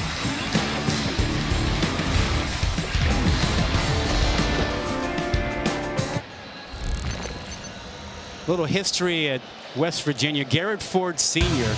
is the grandfather of Bryce Ford Wheaton. Was a West Virginia running back in the mid-60s. He was the first black running back at West Virginia to rush for 1,000 yards. His uncle, Garrett Ford Jr., also played at West Virginia. And here's Bryce Ford Wheaton at West Virginia now. All in the family, all having a major impact at West Virginia. They have a lot of players with family ties to the program. It was a very loyal program with great history. Some work to do tonight here in Arizona, and the high kickoff returned, and maybe that wasn't a great decision. The Mountaineers offense will come back on the field. There is Bryce Ford Wheaton, very good receiver. Really, you think about what his grandfather did at West Virginia in the middle of the 60s. That's in the middle of the civil rights movement with oh so much going on. And I can only imagine the stories that he's shared with his grandson about his days at West Virginia and just the 1960s civil rights movement. Yeah, he ended up, his granddad did, a longtime administrator in the athletics department as well. You got the Stills family along the defensive line with their great West Virginia history. Dagey in the pocket will throw, and that one is completed, caught right on top of the turf by Reese Smith, who's been involved quite a bit in this game. Great job of coming back to the ball because it looked like for a moment that it might get picked off by Justice Harris. Yeah, Dagey didn't put a whole lot of zip on that throw. Now are they going to stop and take a look? Running on the field is a completed pass. That play is under further review.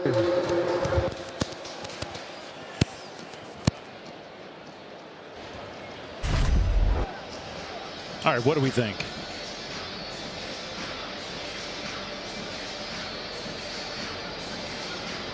I think he caught it. If hands are underneath the ball, then it's hard to overturn that. And it looks to me like his hands are underneath the ball. And remember, you need indisputable video evidence. And I don't see a clear incompletion there. I see hands under the ball. So I think it's hard to overturn that, and if it were you would confirm it, right? I would. Yeah. That's a good catch. And I've learned not to disagree with you. I think one thing this ACC crew that we have for this bowl game has done a really good job with replay, and they've been expeditious. Yeah.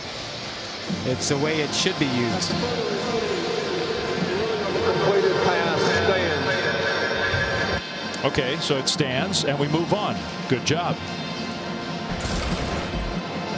I personally, I've been fairly vocal about this. I just have not been a huge fan about the way that replay, not just college football, in all sports. It just too disruptive. We lose some important things when we replay as much as we replay. But if you're gonna do it, and I understand the reasons for doing it, do it the way this crew has done it. Mathis with the carry, and more good running from Tony Mathis. Well, and I think to your point, sometimes we replay plays that we really don't need to. It's not that compelling or dire of a situation to replay it.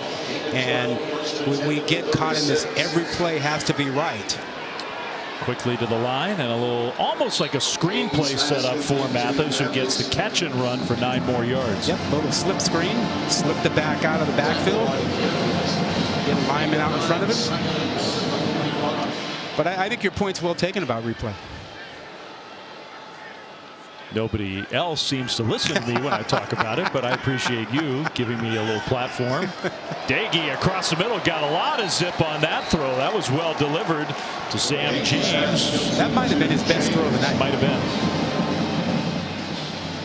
Yeah, he's a guy who's taken a lot of beating tonight, and that throw had the most zip on it we've seen since early in the first quarter.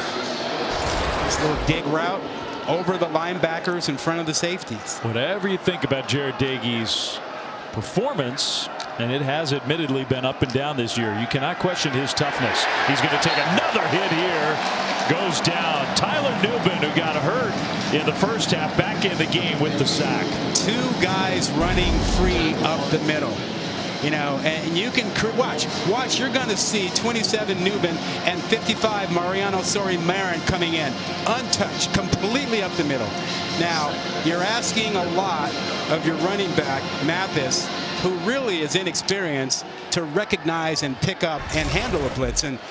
But man, your quarterback, he can't keep getting hit like that. Yeah, as good as Tony Mathis has been in this game tonight, running the ball, catching the ball, I think he has struggled with some of those responsibilities. Smith with another catch, so they get some of that lost yardage back. It's still going to be 3rd and long. But look, let's give Minnesota credit for disguising their blitzes well. And even when they bring them from depth, they bring them from 7-10 yards off. Those guys come screaming in, and so it's been a no contest. 3-man rush this time. Daggy over the top, down the sideline, incomplete with some contact, trying to hit Bryce Ford Wheaton. Durr with the coverage and no penalty flag. Well, Coney Durr should clip that and keep it in his tape file, because he does a tremendous job of squeezing the receiver to the sideline. That's exactly what you want to do as a corner, not give him enough room, but squeeze him. That's 4th and 11. West Virginia's down 18-6. They're going for it. Daggy will throw deep again. Same play, same 2 out there, same result. Durr, back-to-back plays, stymies West Virginia, and the Gophers get the ball back. You can have great technique. You can have a great turn and be in great position. That just gets you in position to make a play. And Durr makes a play here, back-to-back, really 2 good plays, highest points. Talk about a cornerback who's come into play. Coney Durr just made 2 really good plays.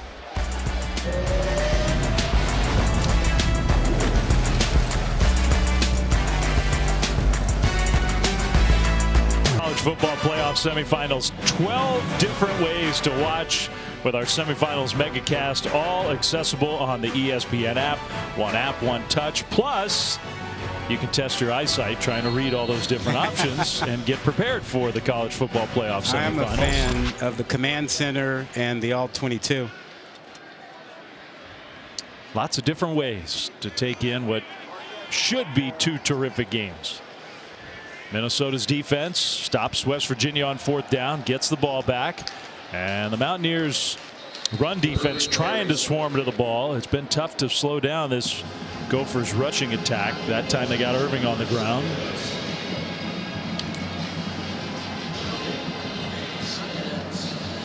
Final couple minutes here of the 3rd quarter.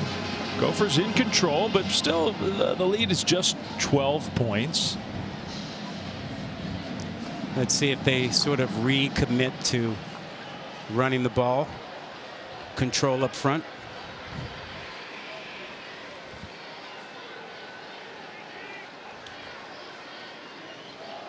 Handoff Irving.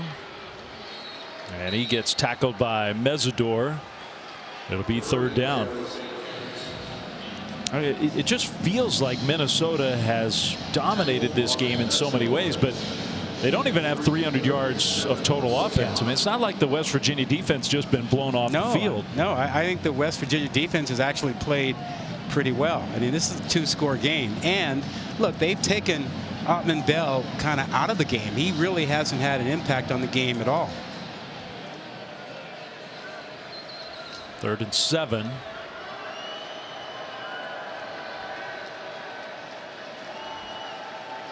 Pressure comes up the middle. Morgan throws and his receiver slipped and the ball was intercepted. What a great play on the ball that was. Charles Woods. And I don't think Woods saw that until the very last second. And you'll see Michael Brown-Stevens slip. Wow. But it looked like Woods didn't pick up the ball until the very last second. His eyes are on Michael Brown-Stevens. Then all of a sudden the ball comes into his vision. Well, that was incredible. Amazing. He got tipped up by Brown-Stevens and sort of hung in the air just for a split second, and Woods reached down, almost one-handed it. Now the snap is dropped. That is not Daggy. That's Garrett Green, who's in for the first time, and he drops the snap on his first play of this bowl game, and now he's coming out. It's a quick hook. We thought we'd see him a little bit more tonight. Coaches wanted to get him in the game and get him some reps. He's a Florida guy, kind of under-recruited. Florida State wasn't interested in him, ignored him, even though he's pretty talented. He is. He's shown some good things this year for the Mountaineers, but when your coach gives you a chance, puts you in the game, and you drop the first snap, it's hard to convince the coach to keep giving you more opportunities. I'm sure he's regretting that. Justin Johnson with the carry. 3rd down and 8. Final minute of the 3rd quarter. Mountaineers came up with their 2nd turnover from their defense, and another handoff. Johnson stumbles forward, but he got tackled. That was a nice play by Mariano Sori-Marin. Now it's 4th down. Will West Virginia go for it again? Do they feel lucky? I think they'll probably let the quarter come to an end and talk about it. Yep. I think that's right. But you're down 18-6. You're going to the 4th quarter. You should go for it. I think it's more complicated than that for them. They don't want to give Minnesota a short field. I don't know. We'll see. Go for it. Come on, Neil. We'll find out right after this.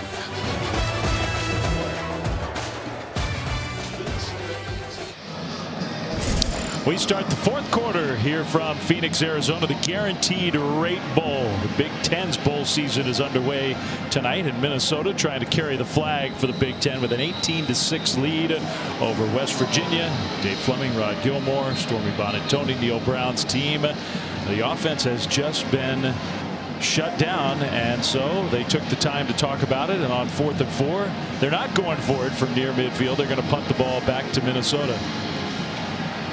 I think that makes sense. You give your defense a chance to keep doing what they have been doing to keep you in the game, and maybe you'll find the right formula on offense. Do you have a fake dialed up here? Not right now. No one's going to fall for it.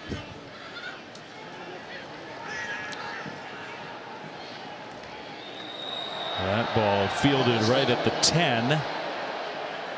And that's where the Gophers offense will come back on the field. The ground game has been the key for Minnesota's offensive success tonight. Yeah, not a big surprise because of that big offensive line and what a good job they've done. Thomas broke one, big one for 50-plus yards, and then escorted into the end zone with 2 offensive linemen, and then bring in the quicker scat back and Irving, and he takes advantage of getting to the edge. But the best part of the night, Lele, 380 pounds, getting his first ever collegiate touchdown. That's the one I wanted to see. Absolutely. 6'9", 380. Going to the NFL after this game. First team all Big Ten right tackle. And he got to carry the ball, and he made it into the end zone.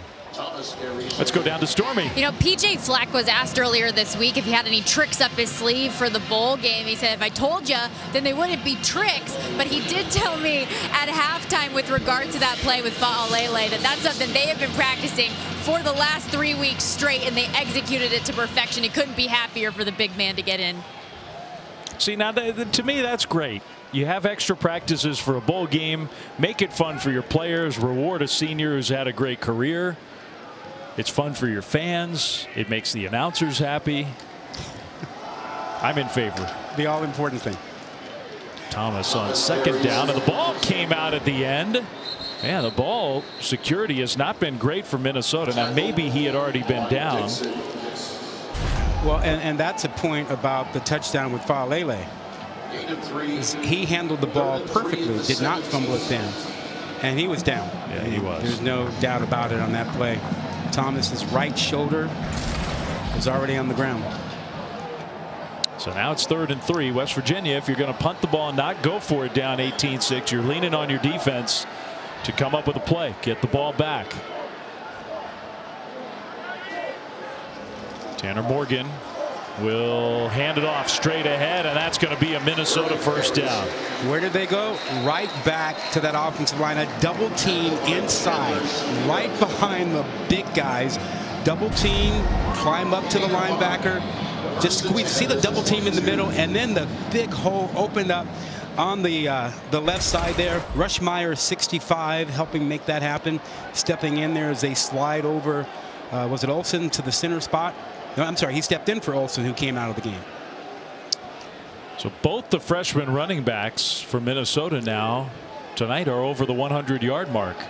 Pretty impressive how these two young guys, with all the injuries on offense, as soon as I say that, Bucky Irving ran to the wrong side, still took the handoff and still got some positive yards there, but pretty impressive with all the injuries, including to one of maybe their best overall player, you would think, coming into the year, how they've developed these two. What do you do next year when you're Minnesota? Ibrahim comes back.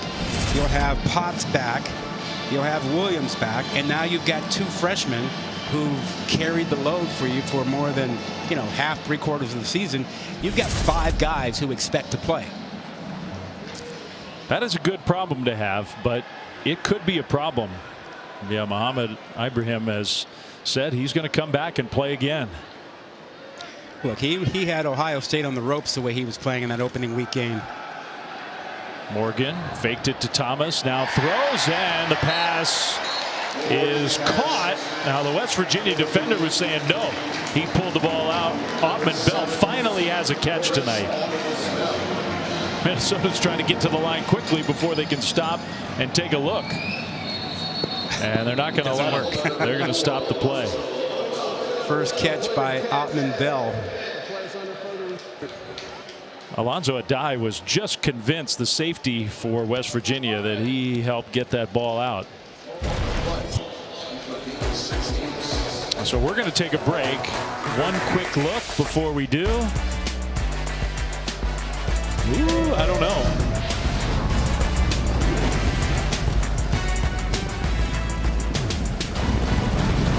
All right, we're back. They stopped play to review this catch. It was ruled a catch on the field, and the play is going to stand. Yeah, not enough evidence to overturn it. Remember, you need indisputable video evidence. And even though you might think the ball is loose there, you can't definitively tell because of his hand, so you don't have enough to overturn it. I could go on another rant about how I wish we had a different standard for replay, but instead, we're just going to move on. No. What's the standard you'd like? First down, Minnesota.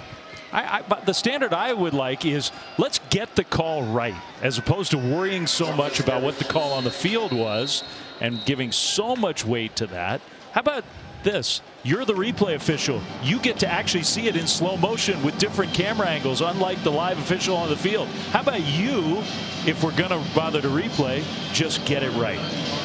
Yeah, but then you're going to have folks complaining that really all you've done is asked a different official to substitute their judgment for the guy on the field.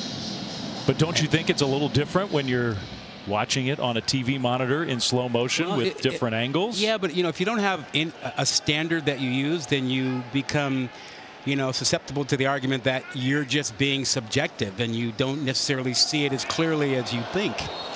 Straight ahead run for Kai Thomas, who got tripped up. Otherwise, maybe even a bigger gain on the ground for Thomas. Right to midfield. Gophers on the move. And I wouldn't say trying to put this game away with 10.5 minutes to go. Look, let me say it then.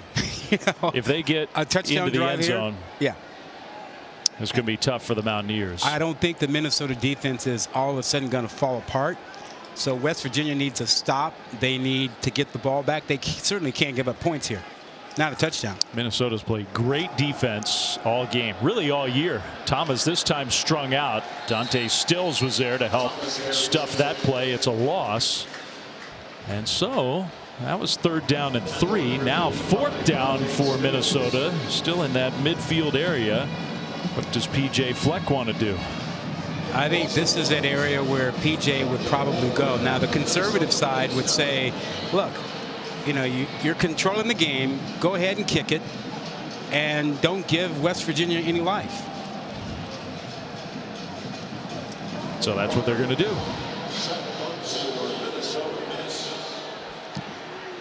Think about what could have been for that Minnesota team this year. We talked about the Bowling Green loss. I also think the Illinois loss. Yeah. That was one that, Minnesota fans go, oh, come on. They've had a really good year. Could have been even more special, trying to cap it off with a win.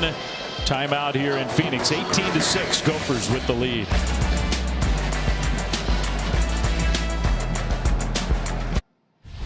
The Guaranteed Rate Bowl is brought to you by Guaranteed Rate. Get cash out of your home with a cash out refi from Guaranteed Rate. Learn more at rate.com. It's a pretty cool list, isn't it, of some of the more distinguished MVPs in the history of this bowl game. It's an awesome list. I mean, it really is impressive. Drew Bledsoe, Ron Dane, Aaron Rodgers, Le'Veon Bell, among many others. I bet you didn't know Drew Bledsoe played so long ago that we had to take black and white photos to document his MVP. I'm hoping that the MVP tonight is a much bigger guy, the biggest MVP in bowl history. Might be that guy there. That would be my choice. Yeah. He rushed for a touchdown. He's just been destroying West Virginia's defensive line. How cool would that be? Yeah, leading a rushing attack for more than 200 yards and a touchdown himself. That's pretty impressive. Now, who knows? Maybe West Virginia is going to come from behind and steal the MVP award and steal the game. But the history of this game has been the Minnesota defense is making it real tough on them. Absolutely. And you see Falele again. A lot of folks wonder, how did he wind up at Minnesota? That's an excellent question. Into traffic, knocked away, incomplete. Well, he had offers from a lot of other places coming out of the IMG Academy, but he liked P.J. Fleck. He felt comfortable with him. He trusted him. And that is the impact that P.J. has on a lot of people. And he says, look, I'm not for everyone, but I click with a lot of people. That's the guy you want to click with. Oh, yeah. 3rd and 6. Pressure comes. Daggy dumps it short, and a nice open field tackle.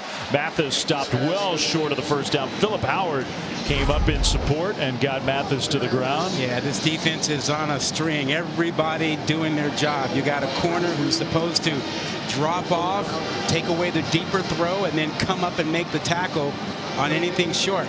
And it's done perfectly out there by Minnesota's good corner, Philip Howard.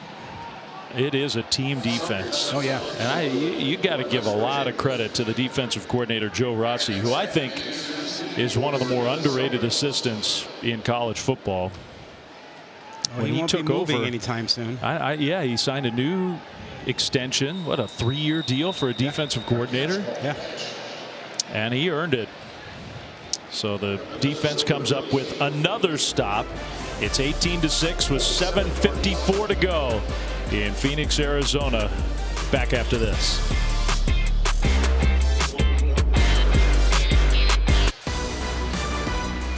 All right, tons more Bowl Mania tomorrow. 3 games on ESPN and the app. We start at Yankee Stadium. Yankees Diamondbacks played that memorable World Series right here at Chase Field. Maryland, Virginia Tech from the big city. Then Clemson, Iowa State. Down in Orlando, the Cheez-It Bowl, the Valero Alamo Bowl, Oregon and Oklahoma. Top 20 matchup. Pac-12, Big 12 at 9:15 Eastern from San Antonio.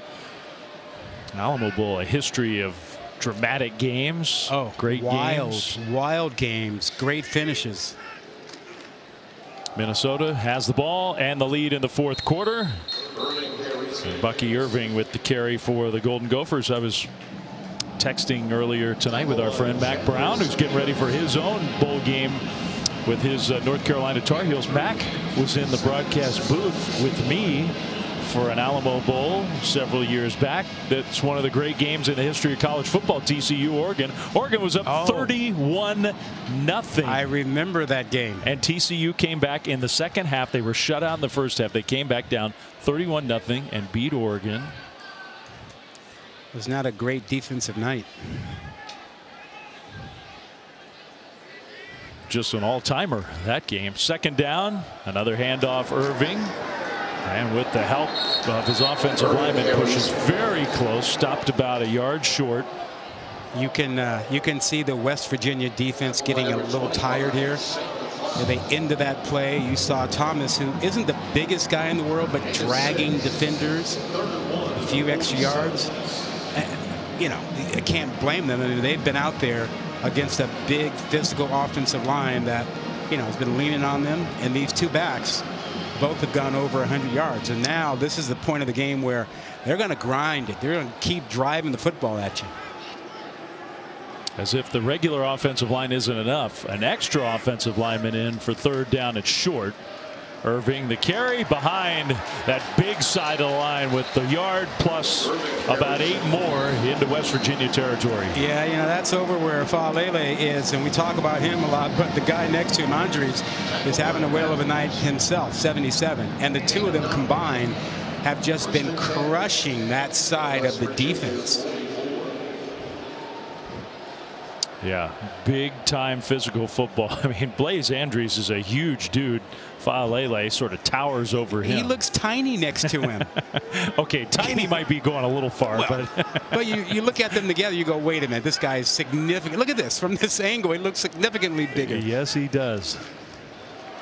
He's bigger than almost every human on the planet. Irving, nice cut inside.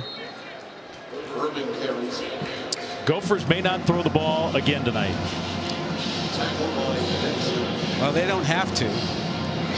If they do, it would be just to get somebody some targets, some catches. You know, Ottman Bell, just the one catch tonight, and he is the legitimate, you know, all Big Ten receiver. For one, I love a game where we do get to appreciate the unsung heroes in football, the guys who play along the line, who don't get to touch the ball. Except for tonight. Except for tonight, Faalele. And maybe that's part of the point from PJ Fleck is if it takes that to get everybody talking about him, let's do it. Thomas inside the 30 gets tackled. Minnesota 1st down. Well, he read that perfectly out of the backfield. Lou Schluter, the left tackle, took his man outside, and Thomas found that crease and got into it. He's also dynamic. I tell you, Minnesota's going to have some issues to address next year because they're going to be overloaded at the running back spot. Lots of guys to keep happy, but as this season proved, maybe you can never have too many of them. I mean, it's a spot where players can get beat up. We've seen it become a problem with quarterbacks. Quarterbacks don't stick around when they don't get a chance to have the ball. Thomas on 1st down. Gets stopped. Let's go down to Stormy. Well, Dave and Rod, just to give a little bit added love to the offensive line while we're at it, their fallen soldier center John Michael Schmitz, who's been on the sideline in street clothes and a walking boot on his left ankle throughout this entire half, has just been the biggest support system you could imagine on the sideline, been cheering for them every time that they're down there. And our guy Connor Olson, who stepped in for him at center, we talk about their experience in depth. He had 14 starts at center himself. Everybody on that line can do everything, and they have. Yes, they have. So hopefully John Michael's going to be okay, still supporting his teammates. Timeout. West Virginia will step aside. 18-6. Gophers trying to put this one away. Well, Big 12 now on ESPN Plus, must-have for Big 12 fans. A couple men's basketball games coming up on Saturday. Texas Tech, Oklahoma State, number 6 Kansas hosting TCU. ESPNplus.com/Big12 now, the place to go. The Mountaineers from the Big 12. Only 6 points on the board tonight. They have been shut down by the Minnesota defense. It's the Gophers offense that is on the field. Final 4 minutes plus in this guaranteed rate bowl. 2nd and 9. Irving gets the handoff straight ahead. And West Virginia is going to use their second timeout. What do you think about Tanner Morgan? You know, he has, what, something like 12 school season and game records, but he doesn't get a whole lot of national attention. He'll be a 4-year starter next season. Maybe he'll get more attention next season. Well, one thing is, in 2019, when the Gophers had their special 11-win season, he threw for more than 3,000 yards. He threw for 30 touchdowns. Yeah. This year he threw for 10 touchdowns, 8 interceptions. Yeah. I mean, the numbers were just so modest. And, you know, look, there were lots of reasons why. It wasn't all on Tanner. The wide receiver core was banged up, maybe not quite as dynamic as a couple of years ago.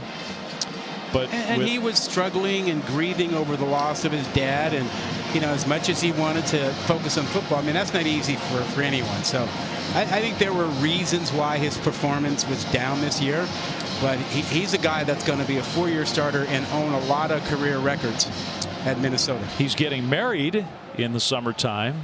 In fact, Tanner said that he has put off all the work. His fiance has been doing all the work here.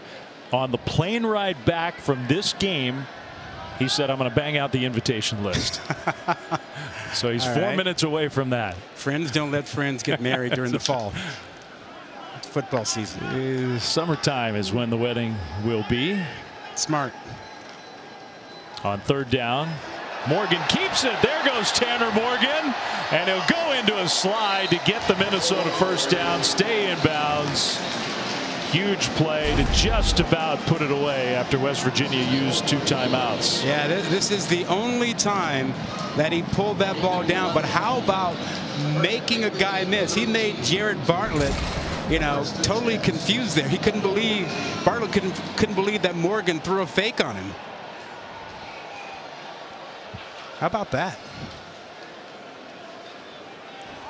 Good timing to talk about Tanner Morgan. He can do that. I mean, he has that ability. He's going to be reunited with the offensive coordinator who led him and that Gophers offense to such a special year. Straight ahead run. Thomas inside the 10.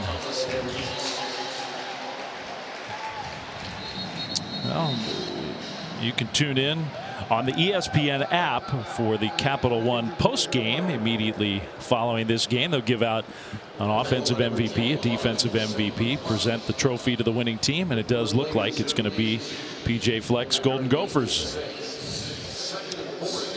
It looks like there is a West Virginia player down. I think that's Mahone. I can see the back of his jersey now. Yep, it is Mahone. What a career he's had.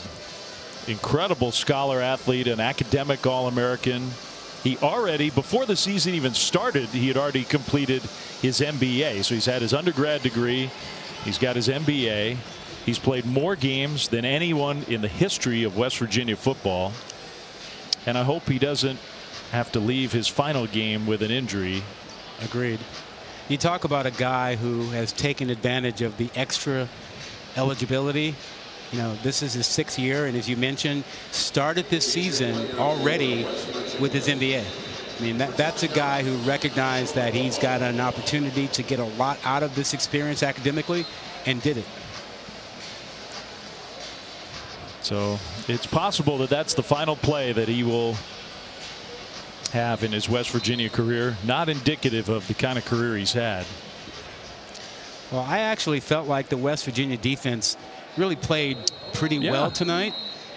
They just didn't get a lot of help from the offense because the Minnesota defense was better. And this is just a tired defense right now.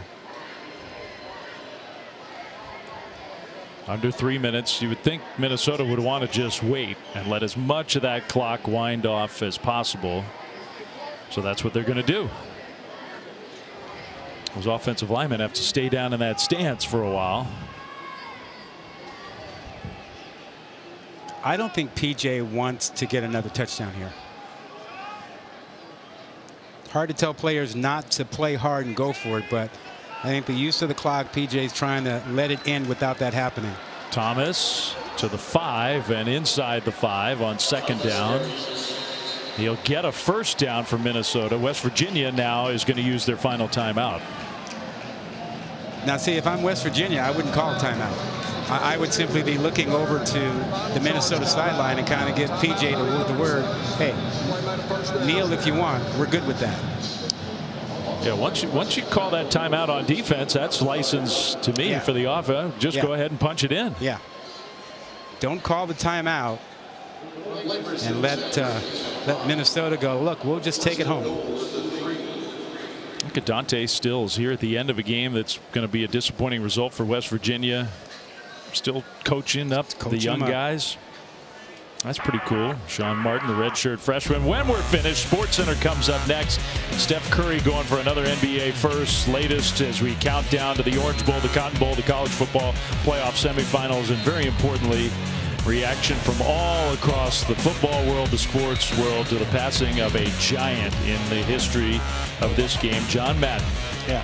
Well, we'll be up watching this. I want to see the reactions, the comments, because there may not have been anyone more beloved in football than John Madden. What a life. All right, 1st and goal, Minnesota. No more timeouts for West Virginia, and they are going to go into victory formation. So even with that timeout, PJ Fleck is going to kneel down and end this game. Classy move. Very. Yeah, a lot of coaches would have reacted to that timeout by lining up and running another play or two to try to get another score. But kudos to Minnesota for saying, you know what, enough is enough.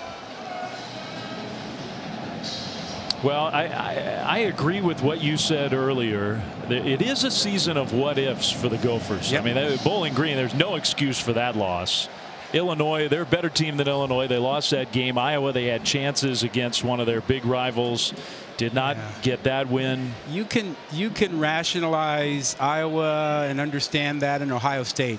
It was Bowling Green and Illinois that made you go, wait a minute. But still, it's going to be a 9-win season for the Gophers. Morgan killed another couple seconds, took the knee. Our players of the game brought to you by Capital One. We're giving it to the big guys up front. The run game as a whole, the running backs were excellent, but I'm especially spotlighting the offensive linemen. Yeah, those guys were phenomenal. I don't know how many times we saw 2 or 3 of those linemen on a double team block and pushing a guy 5 yards down the field into the end zone. Well, look at that. That was a pretty cool moment right there. Some teammates who've been together for a long time. Their final seconds on a field together. They're going off, 4 out of the 5 of them, to do other stuff, and maybe all of them at the next level. Certainly most of them. Kieft, 42, got up limping with tight end. You see him there. He didn't leave the field. Looked like he was going to leave the field, but he wants to be out there for the last play with his guys. And he's definitely part of that group. Yep. I mean, Kieft, who's a 6th-year player, has been a huge part of the run game. Another guy who's had a great Minnesota career in sort of an unsung role, one of the captains. So there is that difference here. And I don't know if Minnesota's going to call a timeout.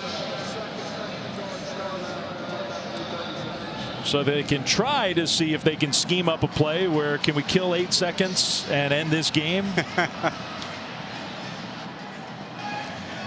Take the snap, run around for a while, head back towards the long end of the field.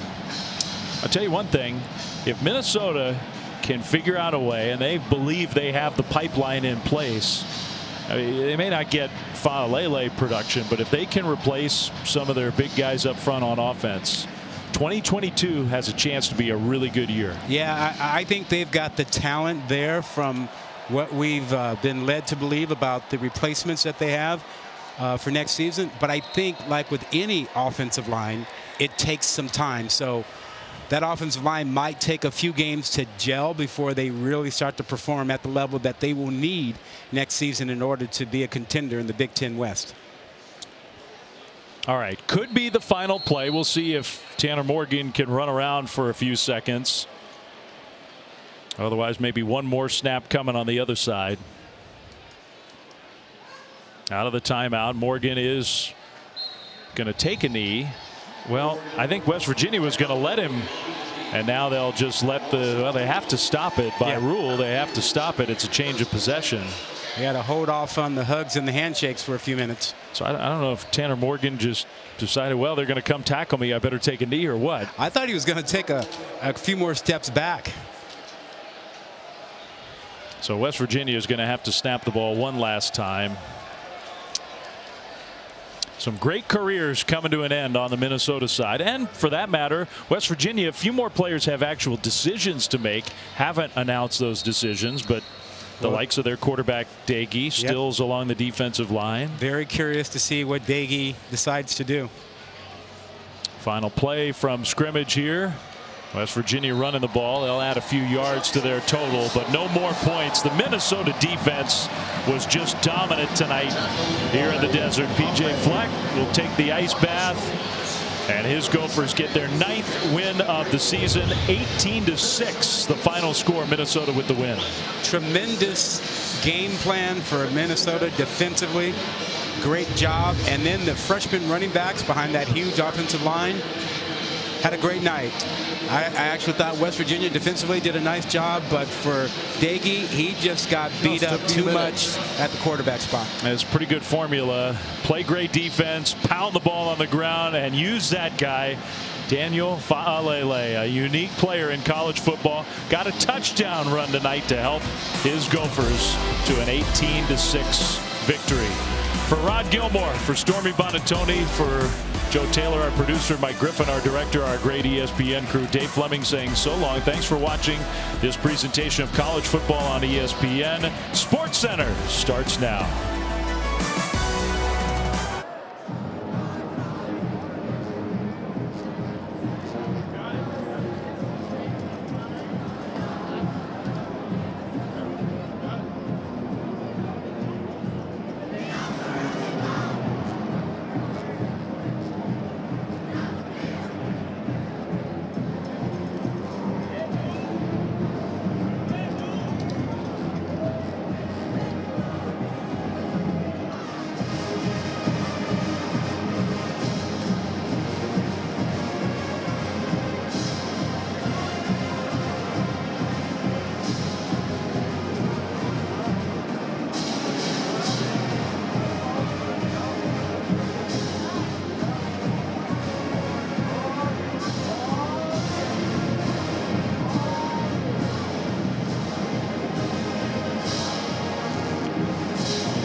720p superstar. Move! You're that guy. You're that guy.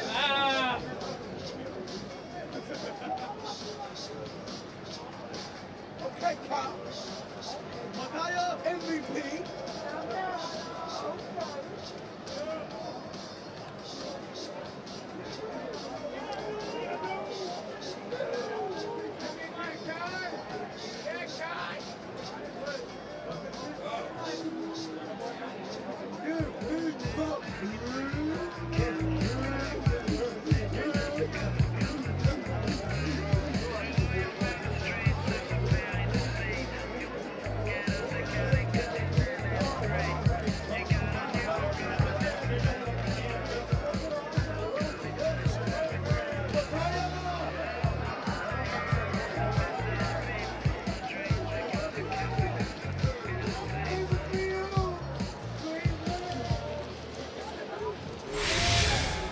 Welcome to the ESPN app postgame presented by Capital One. Some things can't be tried at home. Where next? With Capital One, the possibilities are unlimited. Introducing Venture X, our new class of travel card. Earn 10x miles on hotels and 5x miles on flights booked through Capital One Travel, plus receive premium travel benefits like access to over 1,300 airport lounges. Find your where next with Venture X. What's in your wallet?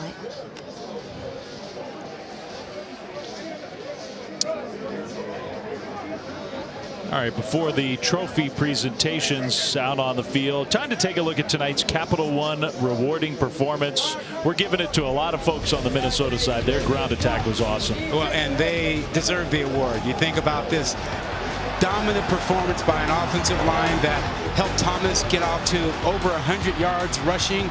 This is an offensive line that was pushing people into the end zone. Take a look at two linemen joining Thomas in the end zone on that touchdown. And if that wasn't enough, Bucky Irving also got his chance to shine, more than 100 yards rushing for him.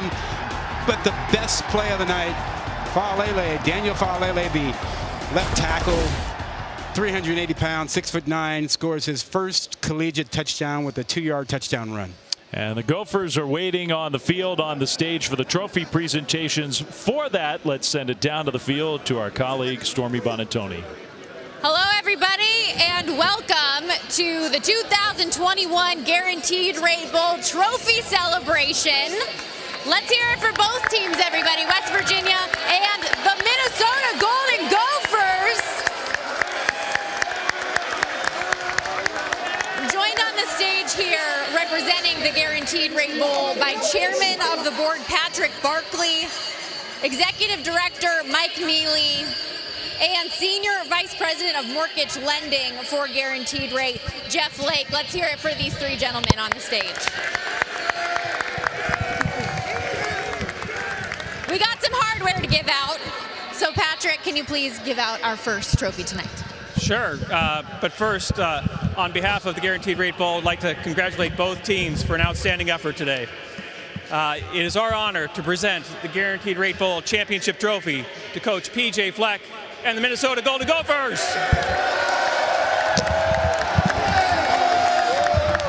Raise it up.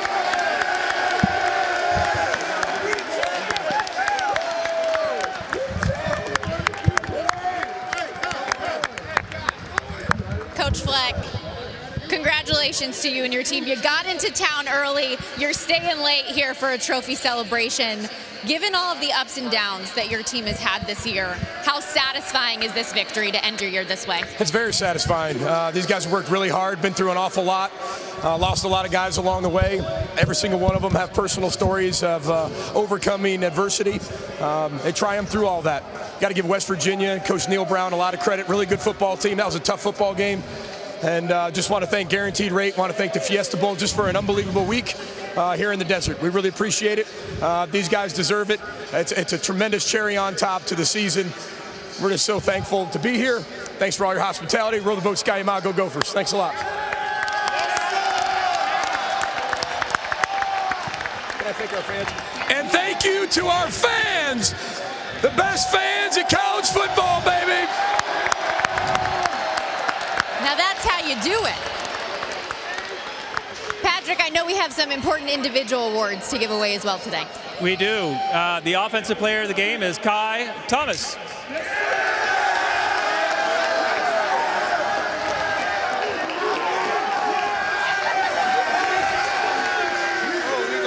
Yes, you're big time. We got to talk to you. All right. 144 yards on the ground, a touchdown tonight, and a bowl win. And after a season where you didn't know what your role would be on this team, what's this feeling like? How would you describe it? It's a great feeling to go out here. Some of the guys last ride, the line did a great job. We came out here executing, just did what we had to do to get the win.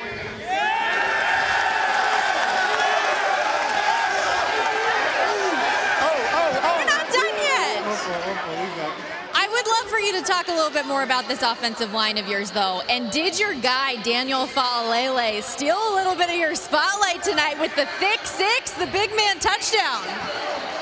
No, the line did a great job up front. Daniel really didn't steal it. I feel like he deserved that touchdown, so shout out to him. Shout out the whole line. They did a great job. Oh, we still talking? All right. No, enjoy this. Congratulations. We have a defensive player of the game, Tyler Newman.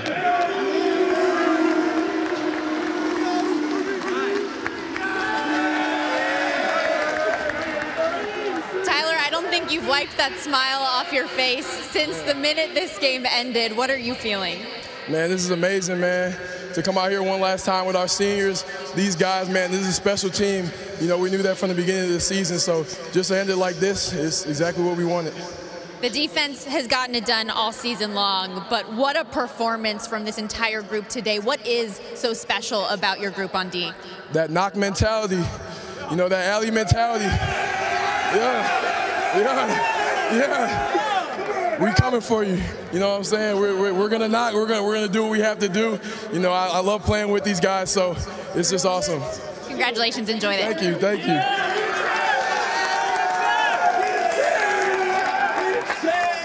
So I would like to wrap up by thanking Guaranteed Rate, our sponsor. So thank you.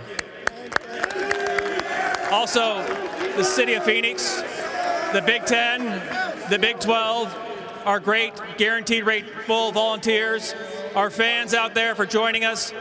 Happy New Year. We'll see you next year. Let's hear it one more time for your 2021 Guaranteed Rate Bowl champions, the Minnesota Golden Gophers.